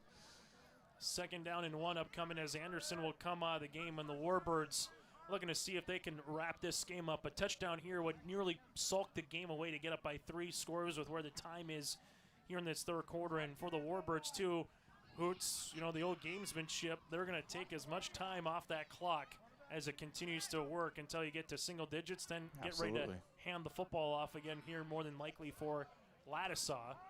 As this will go to Creer, and eventually a ball comes out. Looks like the Raiders have a chance to jump on it. I think they have it. And they do. Yes. Maple River has the football. That one just came out of the stomach. Never able to get to Creer. And coming up with the football here for Maple River is Charlie McCullough, the 5th turnover of the game here for the Warbirds. Holy smokes, that can change things in a hurry right there. It looked like they were just going to take 40 seconds off the clock for the next 8.5 minutes, and now they got an opportunity here. They are down a man. No Brendan Anderson, so you're going to be looking at probably Charlie McCullough coming in and playing that fullback position. A couple guys out of position, but they'll make adjustments. All of a sudden was looking for the ball, and just the way that Creer was running with it, it was like the ball's loose, just never saw it really bounce on the turf, if you will. And Maple River still with life here in this 4th quarter. 1st down and 10 on the way. Raiders, it needs to be about nearly perfect moving forward throughout this 4th quarter. Back shoulder, this is going to be picked off. Here with it is Dexter. Dexter looking for a pick 6, and he's gone. Touchdown Warbirds. A 40-yard pick 6 here for Dexter, and Wyndmere Lidgerwood leads it by 22. That's probably not what you're looking for, is the throw back across your body situation there, but you know, you don't know. I don't know what the play call was or who it was supposed to go to. Maybe someone didn't run the depth they were supposed to, but that's a tough look after that type of a momentum switch. As the Warbirds have scored every touchdown here in the 2nd half, that'll be their 3rd. Dexter with the 40-yard pick 6. And now the 2-point conversion here with Wyndmere Lidgerwood, as Lattisaw will come out with twins both to left and right. 8:04 left to play in this 4th quarter, and we get a flag, and this will be on Wyndmere Lidgerwood. So Warbirds will have their 10th flag of the game for 95 yards. A reminder, hey, Hoots, are you a fan of bowling? No. Okay, well, that doesn't go well into my lead because sure, yes, I love bowling. We got the You Betcha bowling tournament from Twin Valley on Sunday on yourliveevent.com. Do you roll with bumpers then, Hoots? Is that what I'm putting down here? Yes, because my daughters do. I get really good scores sometimes with those on there. When you don't have any zeros on the card, it adds up better. The Warbirds have got a strike here with a bowling pun very much intended with that pick 6. Lattisaw with it, puts his heel on the ground, now is going to step up. Lattisaw looking for the 2-point rush, makes a pair of Raiders miss. Is he in? Yes, he is. 2-point conversion is good as the Warbirds lead it by 24 on the City of Hope scoreboard. The Maple Valley School District is engaging students in a world-class education, preparing them for lifelong success. Maple Valley serves the surrounding communities of Buffalo, Fingal, Oriska, and Tower City with a great student-to-teacher ratio per class. For more information, go online to myraiders.org. That's myraiders.org. The Maple Valley School District wishes the best to the Raiders coaches and athletes this season. Go Raiders! We always always say we're a one-stop shop. North Star Ag is a full-service shoreline machinery dealership. So we have the 3 departments: sales, service, parts, fully staffed, have full inventory of all the parts and whole goods needed. We really value the service and the support that any traditional dealership would give you, but we specialize in shorelines. You can give us a call at 701-361-4790 or visit our website at northstar-ag.com. Well, we've seen the turnovers for both teams here tonight. 5 for Wyndmere Lidgerwood and 3 for Maple River. But Hoots, the one difference is when the Warbirds have turned the Raiders over, they have cashed in on points. They have gotten that 6, and they get a pick 6 there and put this game up to a 24-point margin. Yeah, they've every time there's been a change in momentum, they've done an excellent job of kind of just quelling that. To have a 24-point lead in a game where you probably think you haven't played that well, it's been messy, it's been turnover prone. You've been able to answer a lot of questions here by overcoming a lot of adversity. Thompson able to bounce on that football here. The Raiders had 6 possessions in the first half. This would be their 6th possession of the second half, and they will handle it now with 8:02 left to play here in quarter number 4. Make sure you stay tuned to our post-game show coming up. Our Enbridge Energy Player of the Game. We'll hear from the victorious team. We'll get Nathan Hoots a little warm jacket. That and more still to come here on YourLiveEvent.com. I should have brought you the hand warmers, Hoots. That's what I should have brought you. And a 32-ounce jug of hot chocolate. First down and 10 upcoming. They go to the outside. This will be to Anderson. Anderson on the little, if you want to call it a halfback swing or a halfback screen there, Hoots, as they make their way for about 7 yards. Yeah, that's I like that play. They engaged guys in the in the backfield and made a lot of nice little blocks right there to free them up. And yeah, that's a good play. And stop the clock. What the heck? 68 yards passing now for Bierke, as it'll be the 3rd catch on the night here for Anderson. I tell you what, there's one really good thing about going really late. Everybody that's, scrolling through YouTube right now trying to find something to watch after their game is over, all of them should be watching this game right now. This feels like Pac-12 after dark, but for Friday Night Lights exactly here. Right. This would be a sweep to Dow's. Dow's picks up a little bit of crack block there by Anderson, as Dow's nearly also lost it. As the Warbirds, they're taking the hit with Sakura. That was pad popping on the hit, as Dow's, though, does lose 3 yards on the play. Yeah, it's unfortunate it didn't go that way, but you like to hear that pad popping. I wish I would have my microphone facing out toward the field for you there. That would have helped out a bit. I could have heard it up here regardless. If I was a pheasant, I'd be scared, because that might be like a gunshot going off here throughout the weekend. Sorry, I'm not a bowler. I'm also not a hunter. So you're killing me, Smalls. I'm also cold and it's 50 degrees out, so that's probably why I'm not a hunter. 3rd down and 6 upcoming here. Shotgun formation for Bierke. Bierke steps up, fires across the middle. This one incomplete, just a hair behind Warren, and it brings up a 4th down. I'll give him an opportunity to make a play in space. Just missed him by a little bit. You'd like to see him lead him into that route a little bit better there, but 4th and 6, got an opportunity to try to chip away. Don't count them out quite yet. I'm going to have a question on mascots for you next year, Hoots, and it's who the Bison and UND is playing tomorrow. Uh-oh. So you'll see a 4th down. My fingers don't work, so I can't even Google it. 4th down and 6. Maple River got to have it. Got to get to the Warbird 49.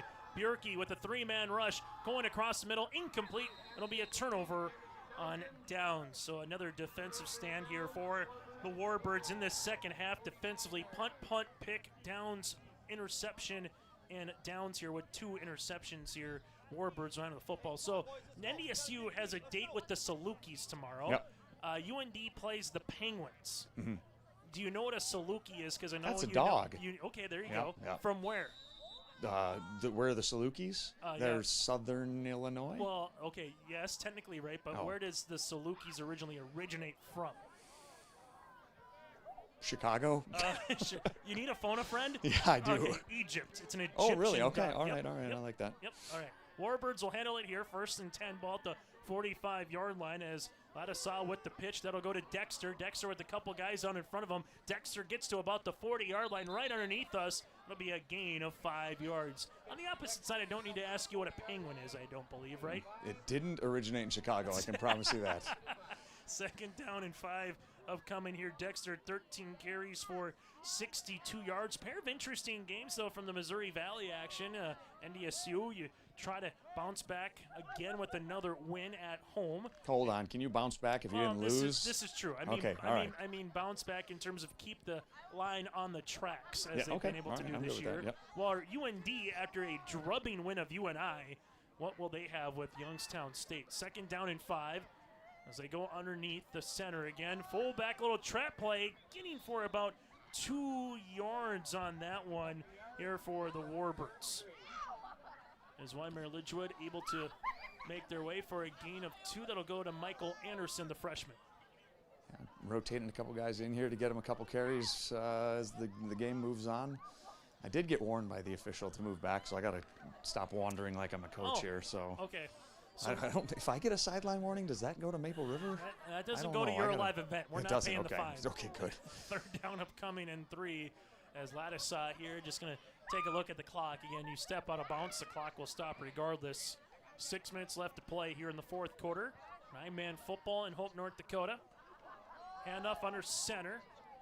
And Creer with the stretch gets to line to gain at the 35 as they're going to mark that as a first down. We had one official putting the 4 down. The other one says first, and they will give them 3 in the first.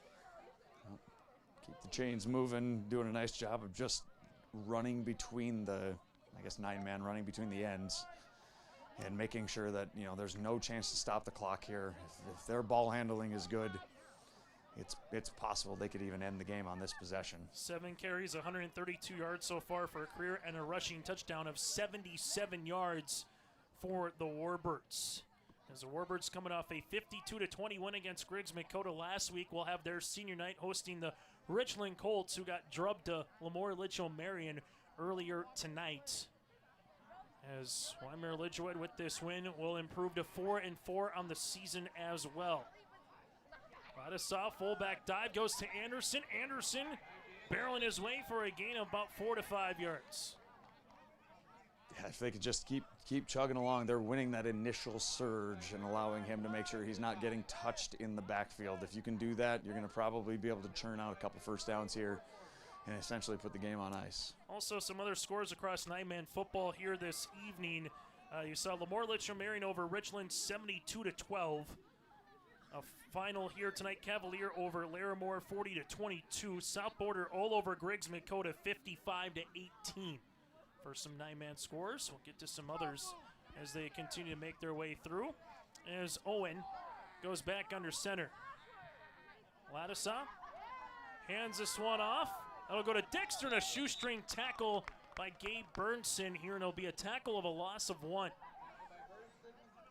You don't like giving up 36 points in a game, but they've had a lot of negative plays the Raiders had. No, sorry, positive plays for them, but negative, losses, tackle for losses. They've had a ton of them tonight. It's something that you don't want to say you want to build on because it's game 8 of 9, but it's something that they can certainly hang their hats on. They're playing a good Wyndmere Lidgerwood team. They forced them into some situations that been uncomfortable. It's just in the biggest of moments, Wyndmere seems to have to really rose to the top.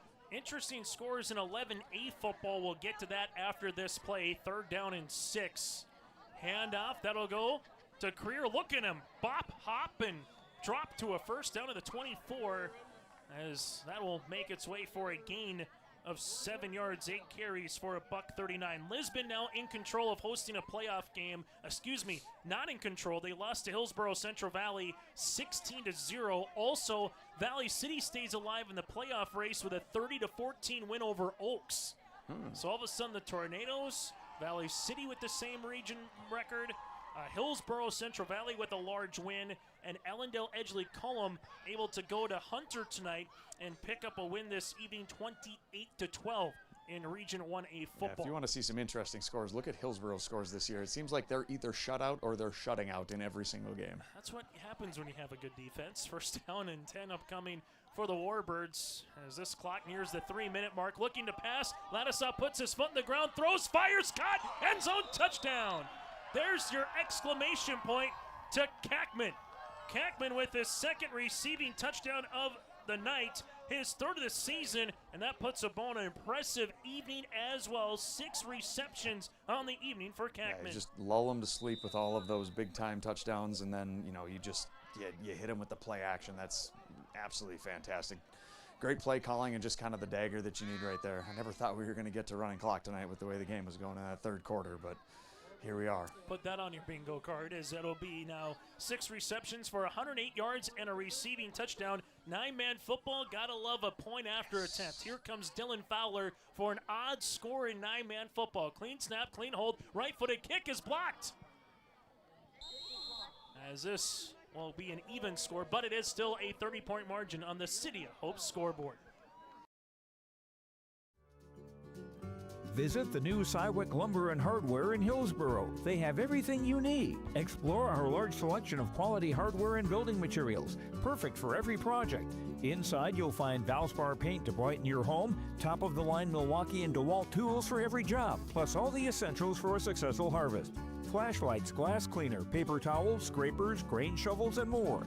Make your next stop Cywick Lumber and Hardware in Hillsboro.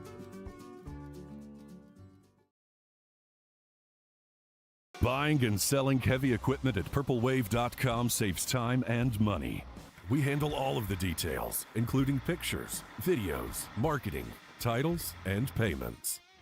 It was almost immediately over the top with the customer service. I've just never ever experienced that before with any other auction service. They're constantly working for me as the seller, and I really like that.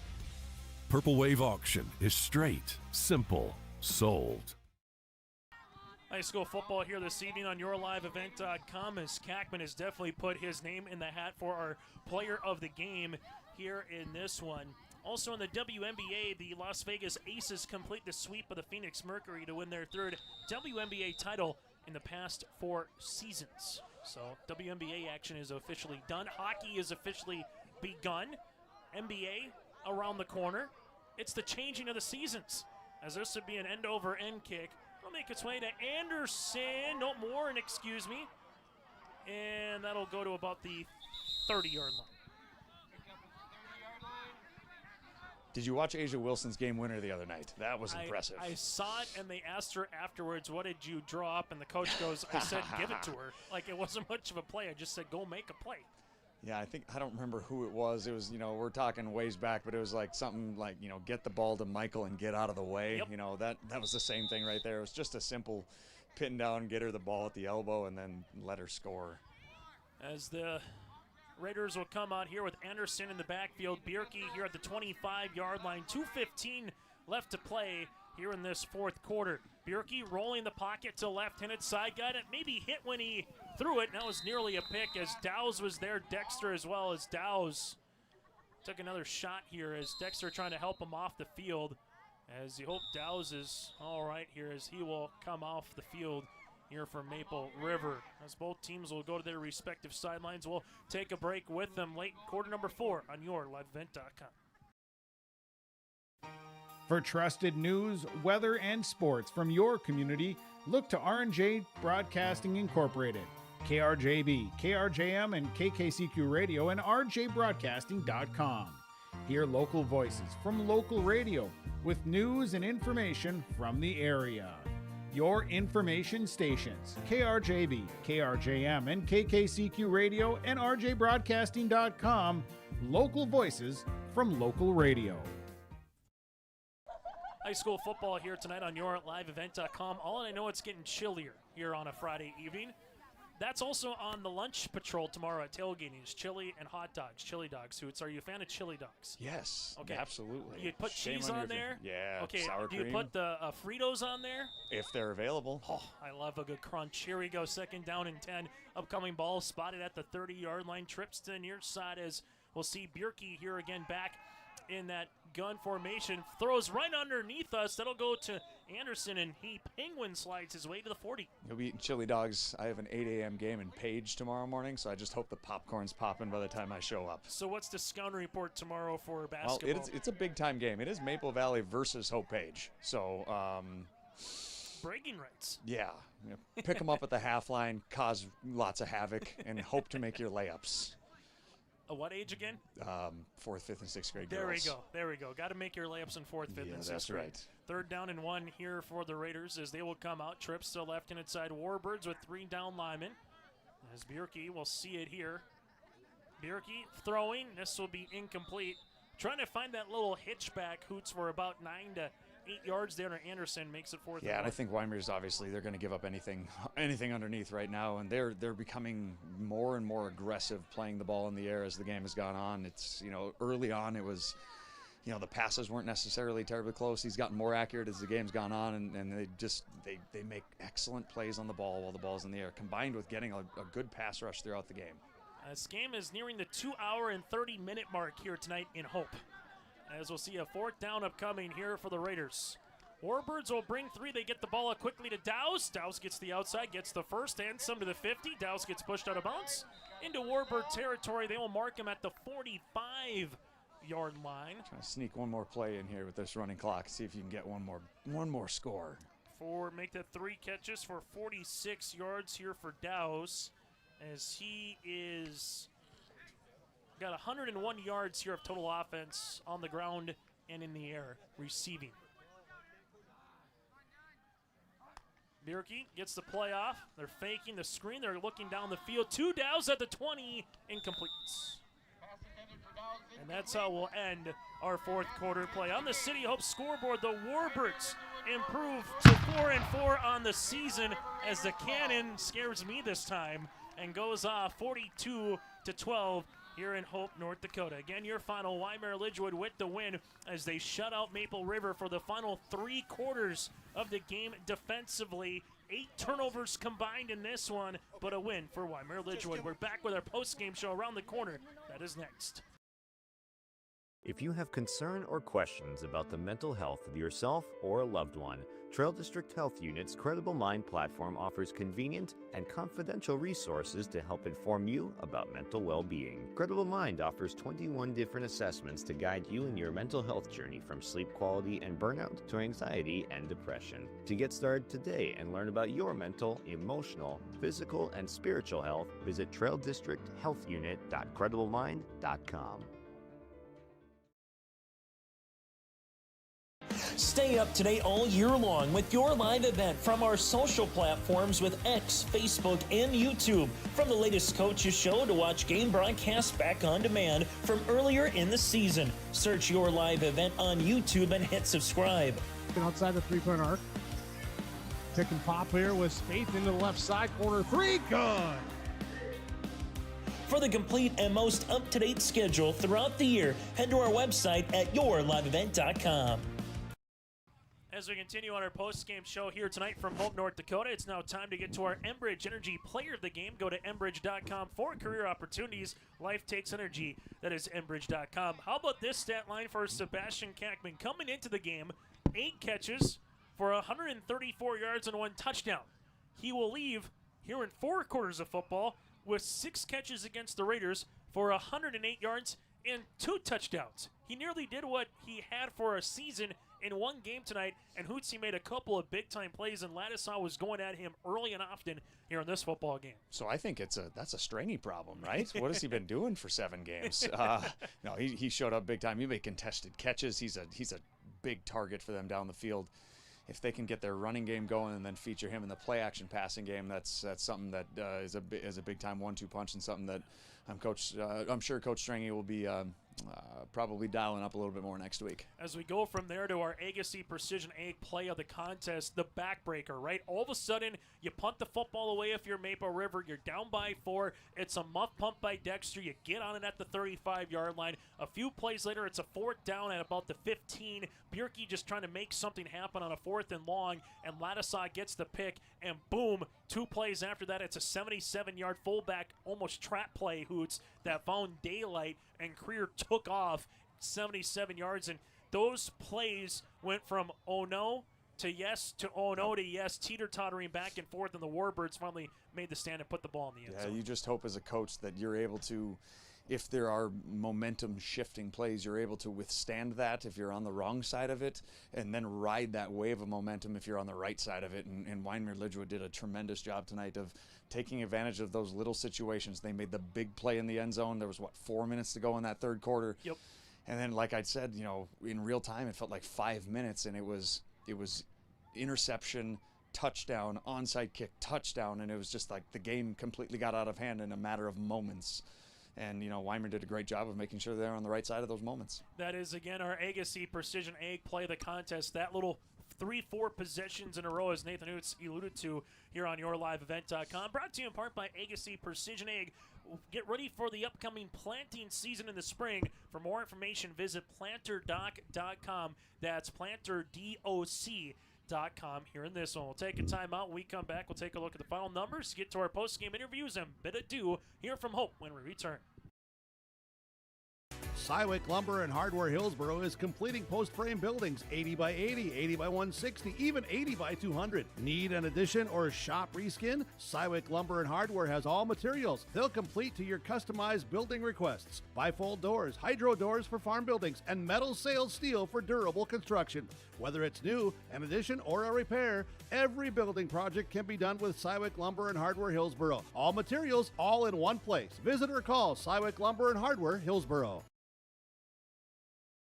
Fall is here, and that means harvest will ramp up quickly. How did your planter do this spring? Did you have the correct down pressure? Was your singulation spot on? Did you need row cleaners or a better closing system? This is Chris from Agassi Precision Ag, your local precision planting dealer, and we are here to help. Discounts, 0% financing, and $50 per row rebates on most all systems will give you the tools to improve your planter pass. Give us a call at 701-636-2119 or visit planterdoc.com. Have a safe and profitable harvest.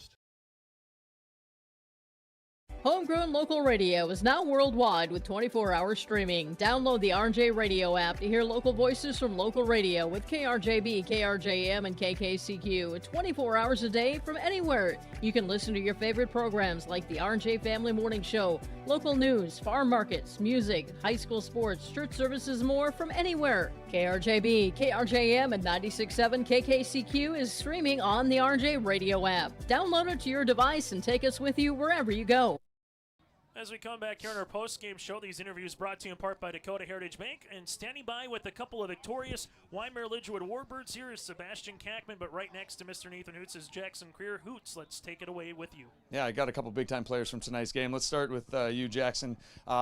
The momentum shift that happened late in the third quarter. Talk about it. It was INT, immediately followed by you guys deciding to go under center into this triple I formation, and the big play. Talk to me about the momentum shift that happened there at the end of the third.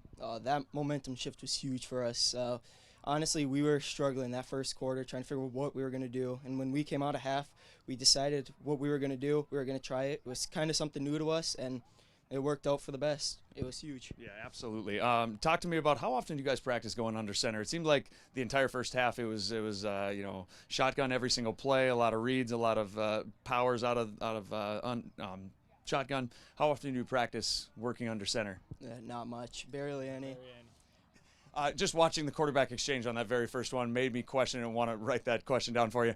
All right, 8 catches coming into this game, 6 tonight. Is it a poor play caller issue that you have, or what are we dealing with here? Big time game from you tonight. Talk about, was that a focus of the game plan coming in? No, the focus was just run down their throats. We love tags, and we were planning on to do that, but then after that first one for the outs, after they got that touchdown, we decided to start throwing it to me more often.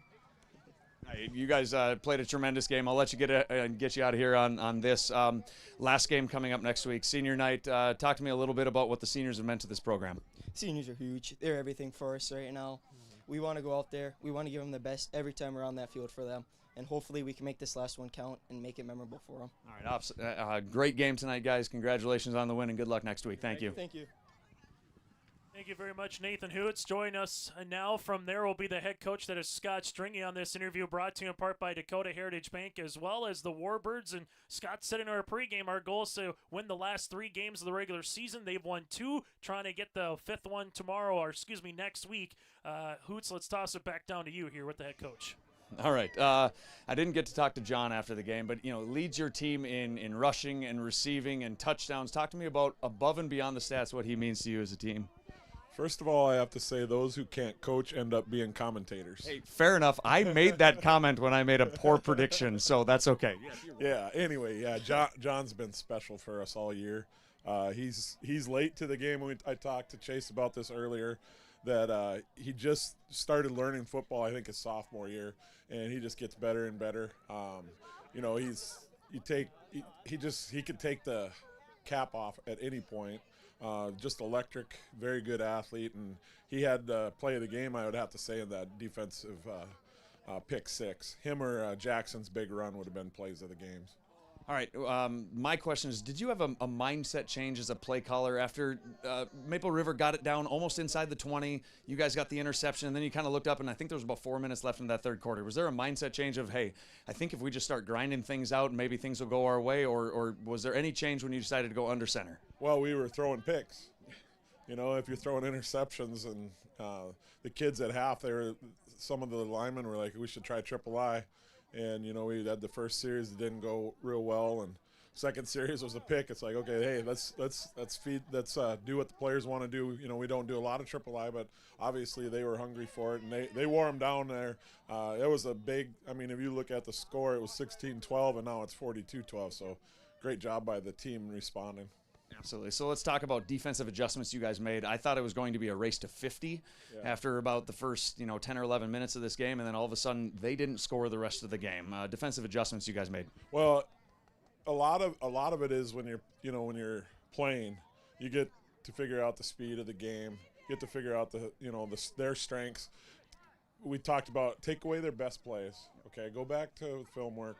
What are they trying to do? What are they trying to do in these formations? Take the keys, stay true to your keys, and get off blocks. And after that first quarter, we didn't give up another point, and the defense rallied, and they stymied the offense, and there were some punts, quite a few punts, and then it ended up being a field position game where it looked like it might be 80-76 by the end of the night. All right, as the season winds down with one game left, tell me about what is the biggest improvement you've seen from your team from the first day of practice in August to your final game next week. I would say it's just the mentality, the don't flinch. Earlier in the year, we would have probably folded in this game, to be honest with you. We just figured out how to finish games. We're young overall. We only have 3 seniors, and the kids, we opened up against Enderlin in an overtime win, but we didn't play very well. And I just think the kids have learned to take bad things happen to them and respond in a positive way. And we were really close to getting over the edge a couple times. Because we didn't, we're not in the playoffs. But I would say just the youth maturing. Yeah, absolutely. You guys got a lot of things to look forward to in the future. Congratulations on the win tonight. Good luck next week. Absolutely. Hey, Chase, back up to you. Against you, to be honest. Well, I appreciate that. Thank you. Well, let's get out of here. He's going to say something. All right. Thank you very much. It's again with Scott stringing those interviews, brought to you in part by Dakota Heritage Bank, sharing their heritage and their future with locations in North Dakota and Minnesota. Go to DHB. Bank. Let's take a look at the final numbers here in this one. Finally, for the Warbirds, 364 yards of total offense, 263 on the ground, 101 in the air. Leading rusher Jackson Creer, 8 carries for 139 yards and a rushing touchdown here in this one. And Kackman again caught all but 2 passes here this evening, 6 catches, 108 yards, and 2 receiving touchdowns. Well, for Maple River, Dow's with 55 yards rushing and a score. Anderson, 40 yards rushing and a score. And leading receiver here tonight was Dow's, 3 catches for 46 yards in this one. So Maple River drops to now 2-5 on the season. They will play next against South Border next week at Ashley Wishick, and for the South Border co-op. Well, for the Warbirds, 4-4 on the season. They will have senior night hosting Richland with a chance to win and go to 500 on the season and above 500 on the the season with Richland. Hoots, last time you and I will talk about Raider football here this evening, and alongside with the Warbirds, biggest thing moving forward from a Coach Belke team is you have these 6 seniors. The Warbirds, again, they have 3. What's the one thing against a quality opponent with South Border coming up here that's going to make the playoffs that Maple River will try to do to finish on a high note, go into the offseason, and come back here for already the 5th year of Raider football coming up next season with this go-up here, Hoots? Seems like it's flown by, and I think the most important thing is that Coach Belke has laid the foundation. He's laid the groundwork for his program. He has quickly in 1 year established that this is his program, and he's put his stamp on it. And I really like the way that they play. They've really diversified everything, both offensively and defensively, from the beginning of the year to right now, especially in the last couple of weeks, which gives some positive momentum moving forward. I know 12 points isn't exactly what they wanted for tonight, but they ran into a really good team. This region is really good, and I just like the way that everything that he's doing, he's going about and doing it the right way. He's got a lot of energy in the program and a lot of positivity moving in the right direction. And speaking of positivity, Warbirds volleyball program feeling pretty good as well with the win over Richland yesterday as well. Hoots, as always, thanks so much for everything up here. Looking forward to chatting with you a little bit about hoops season around the corner, that and more. Have a great weekend, and best of luck here for some more basketball this weekend. Indoor sports, it'll be warm. I'm happy. Let's do this. That again, Nathan Hoots, Joey Hughes, I'm Chase Miller here tonight, repeating tonight's final on our City of Hope scoreboard. Warbirds spoil senior night here in Hope with a 42-12 win. Thanks so much for joining us. Next Maple River broadcast on Tuesday as the volleyball team hosts Tri-State for more games and coverage, and the You Betcha Bowling Tournament on Sunday at 10.